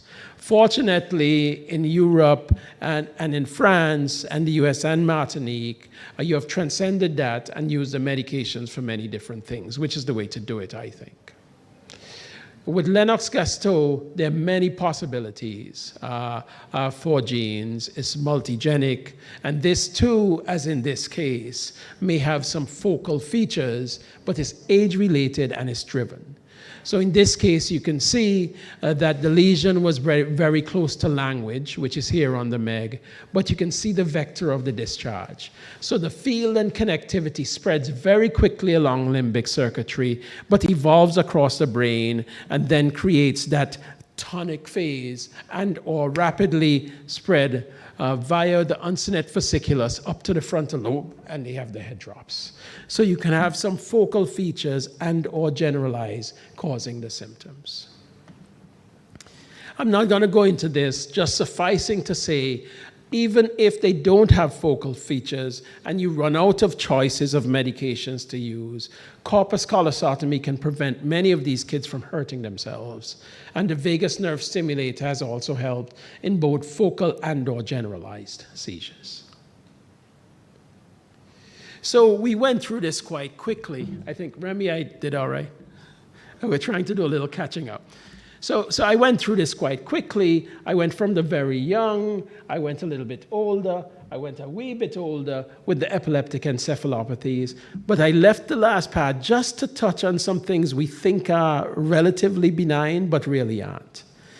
So we have the genetic generalized epilepsies, the MEI, myoclonic epilepsy of infancy, and childhood absence epilepsy. Frequently, we outgrow these two. Juvenile absence can go in either direction. And juvenile myoclonic epilepsy and GTCs on awakening tend to be lifelong. So you outgrow some and you don't others. But the question is, are they really benign conditions? Do you outgrow them? And I'm going to do this quite quickly, but we know what pharmaco or drug resistance is, right? It has been defined for us.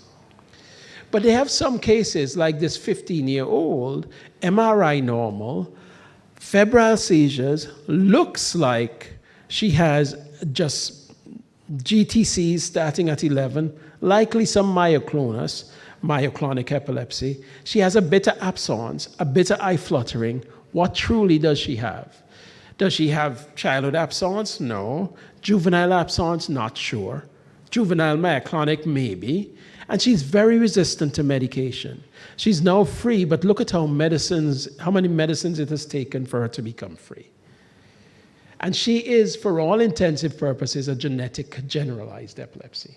So not all of them are easily treated.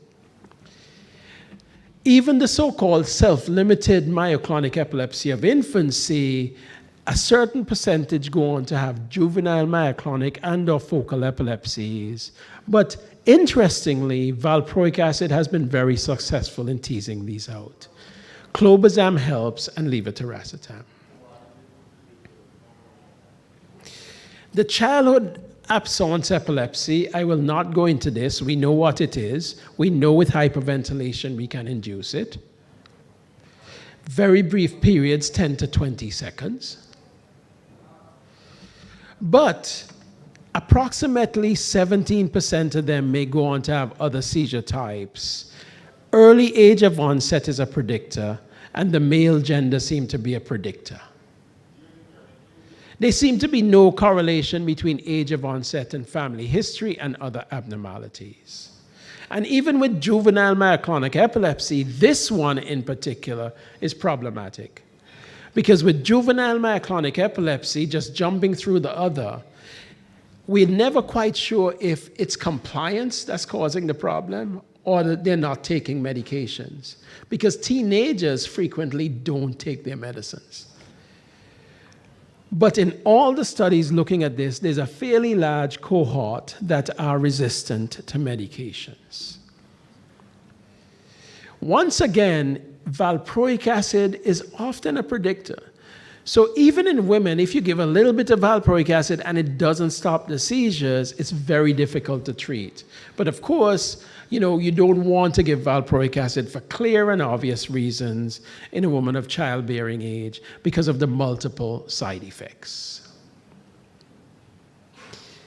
Ethosuximide and valproic acid should be considered before lamotrigine in absence seizures. We know that, but there are multiple other medications if they're resistant. And similarly, with levetiracetam, it should be considered as an add-on therapy if the others fail, and so too should be lamotrigine. Lastly, I just put in this to show you that we have new medications on the block.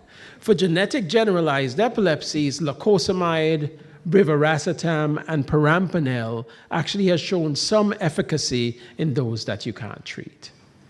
So we quickly went through the ages of epileptic encephalopathies, and then we have just gone through this gray zone that are very similar and very difficult to treat.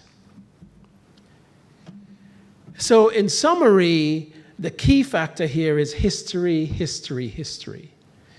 Define the epilepsy syndrome, seizure type, cognition, EEG, and genetic helps. The MRI may be negative or positive. That doesn't dictate the syndrome. Syndrome-specific medications are on the horizon, and we have seen that with things like CBD, and others are coming, steripental. So match the appropriate medication to the syndrome itself. But if that doesn't work, there's palliative, resective, ablative surgeries that may help the children. So although we can take care of the 70%, now more and more we're digging into taking care of that 30% of children that are very drug resistant. So I'd just like to thank you guys very much for inviting me. I think the Caribbean is a very unique place. I'm from Antigua. We do an epilepsy week there. This is my second time in Martinique, and I have to spend much more time. But I'd just like to tell you what, in my mind, a great man says. So he says, the greatest of a man is not how much wealth he acquires, but in his integrity and his ability to affect those around him positively. I'll tell you guys, every time I come to Martinique, via education or otherwise, you affect me in a positive way. And I chose this primarily for Nico, but I don't think it's gonna work. This is when I was in Cuba with Elia. We crashed a party in Cuba, and it was amazing. And the music was fantastic. And I put this in because it reminded me of last night. Last night had amazing music, and I loved it. So this is where I am now at Dell Children's, but I come down to the Caribbean often, and hopefully we'll continue collaborating together. And I think next year, as I alluded to, we're likely going to collaborate with some of our colleagues from West Africa and have an epilepsy meeting. But thanks again. Merci beaucoup.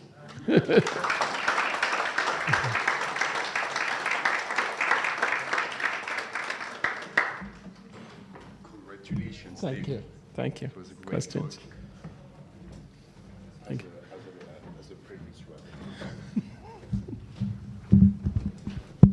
Is there any questions for Dave in the audience? Nicolas? Thank you very much, Dave. Excellent presentation. Thank you. We are working for this type of patients during many years. And during the last year, we are seeing a revolution in genetics.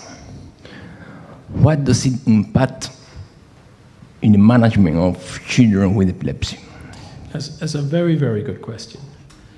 I think there's a two-edged sword. Because some people are relying on genetics, it negates them trying certain types of management. See what I mean?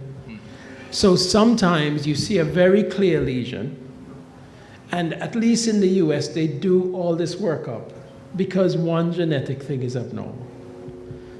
And we do investigative studies on top of investigative studies, whereas in many other countries, they'd take it out and the patient will be cured, right?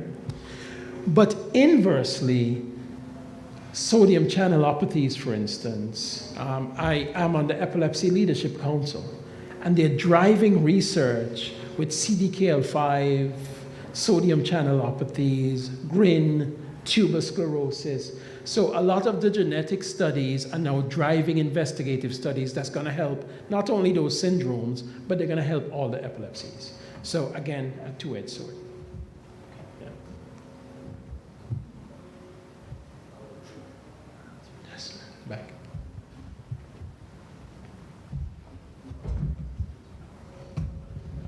Congratulations, Dave. Thank you. What is the most common epileptic syndrome that do you have in your clinical practice? Right now? Yeah. Apart from the genetic generalized, correct? Yeah. Likely tuberous sclerosis, but I'm seeing more and more Dravet syndrome. And of course, I didn't include Lennox-Gastaut because it has so many different causes.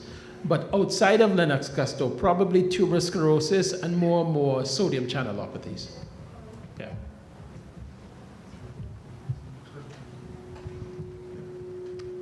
Je vais poser une question en français, mais Rémi traduira.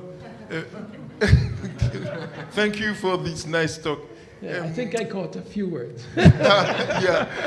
Le problème que nous avons souvent dans ces épilepsies de l'enfant, bon, entre autres, ce que tu as bien dit, c'est que ce qui nous préoccupe, nous, ce sont ces enfants qui ont un certain nombre de points de temps. What we want, the sleep disorder and learning disorder as well. So how do you treat this with children with learning or the learning disorders and no seizure daytime and only in the night? Do you understand? Yeah. Correct me, but you're speaking about patients with continuous spike and wave during sleep and neurocognitive. Yeah. So before I used to say that you shouldn't treat the EEG. But I think I'm changing a bit. So I usually give a trial initially of an anti-seizure medicine and anti-epileptogenic. Let me explain. Some seizure medicines are anti-seizure but not anti-epileptogenic, like carbamazepine. Whereas like clobazam or high-dose steroids are both anti-seizure and anti-epileptogenic. I give a trial, but before giving the trial, I do a brief neurocognitive assessment.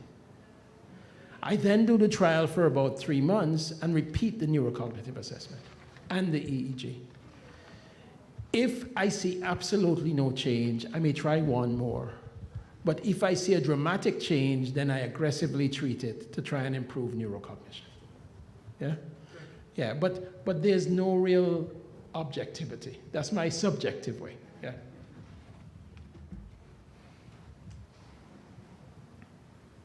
Any other questions?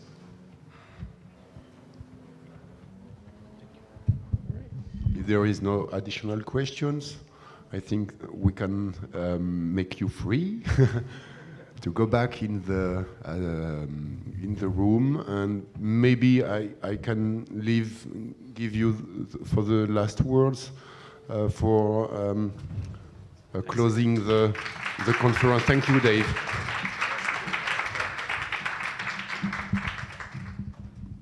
Maintenant, ce congrès touche à sa fin. Déjà, merci. Well, this congress is almost closed, so thank you to have come so numerous and up to the end. I hope this congress has met your expectations. There were a lot of presentation about neurogenetic diseases, and I hope everything that you were satisfied. So thank you to the speakers who made wonderful conferences. We had a presentation, we had a lot of information about the progress in the knowledge of diseases and innovating therapies. That's what we expected. I would like to call the people who participated in the organizing of this congress, the scientific committee. Could you come to the podium? Elisabeth Sarrazin first. Yes, you have to come. Sophie Duclos.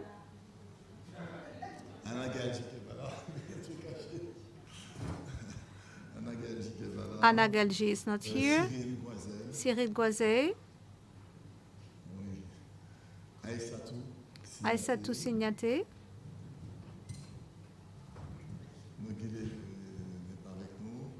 Nogile is not with you. Nicolas, you participated in the program.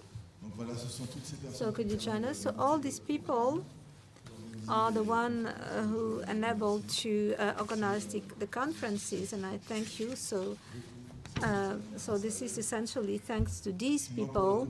And for the organizing committee, these are the same people, but I will call, I cannot see them, Alida Fardini, the secretary of the CERCA, Fred Galva, the psychologist of the CERCA, Oriane,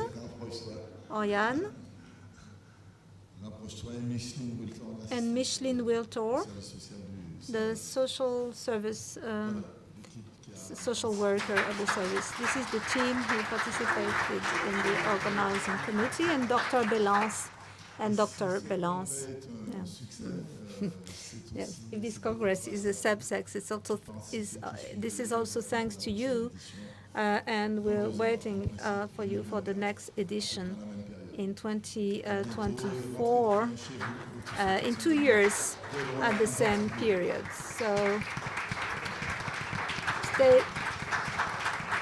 So have a safe trip back to your home, especially for those coming from a long distance.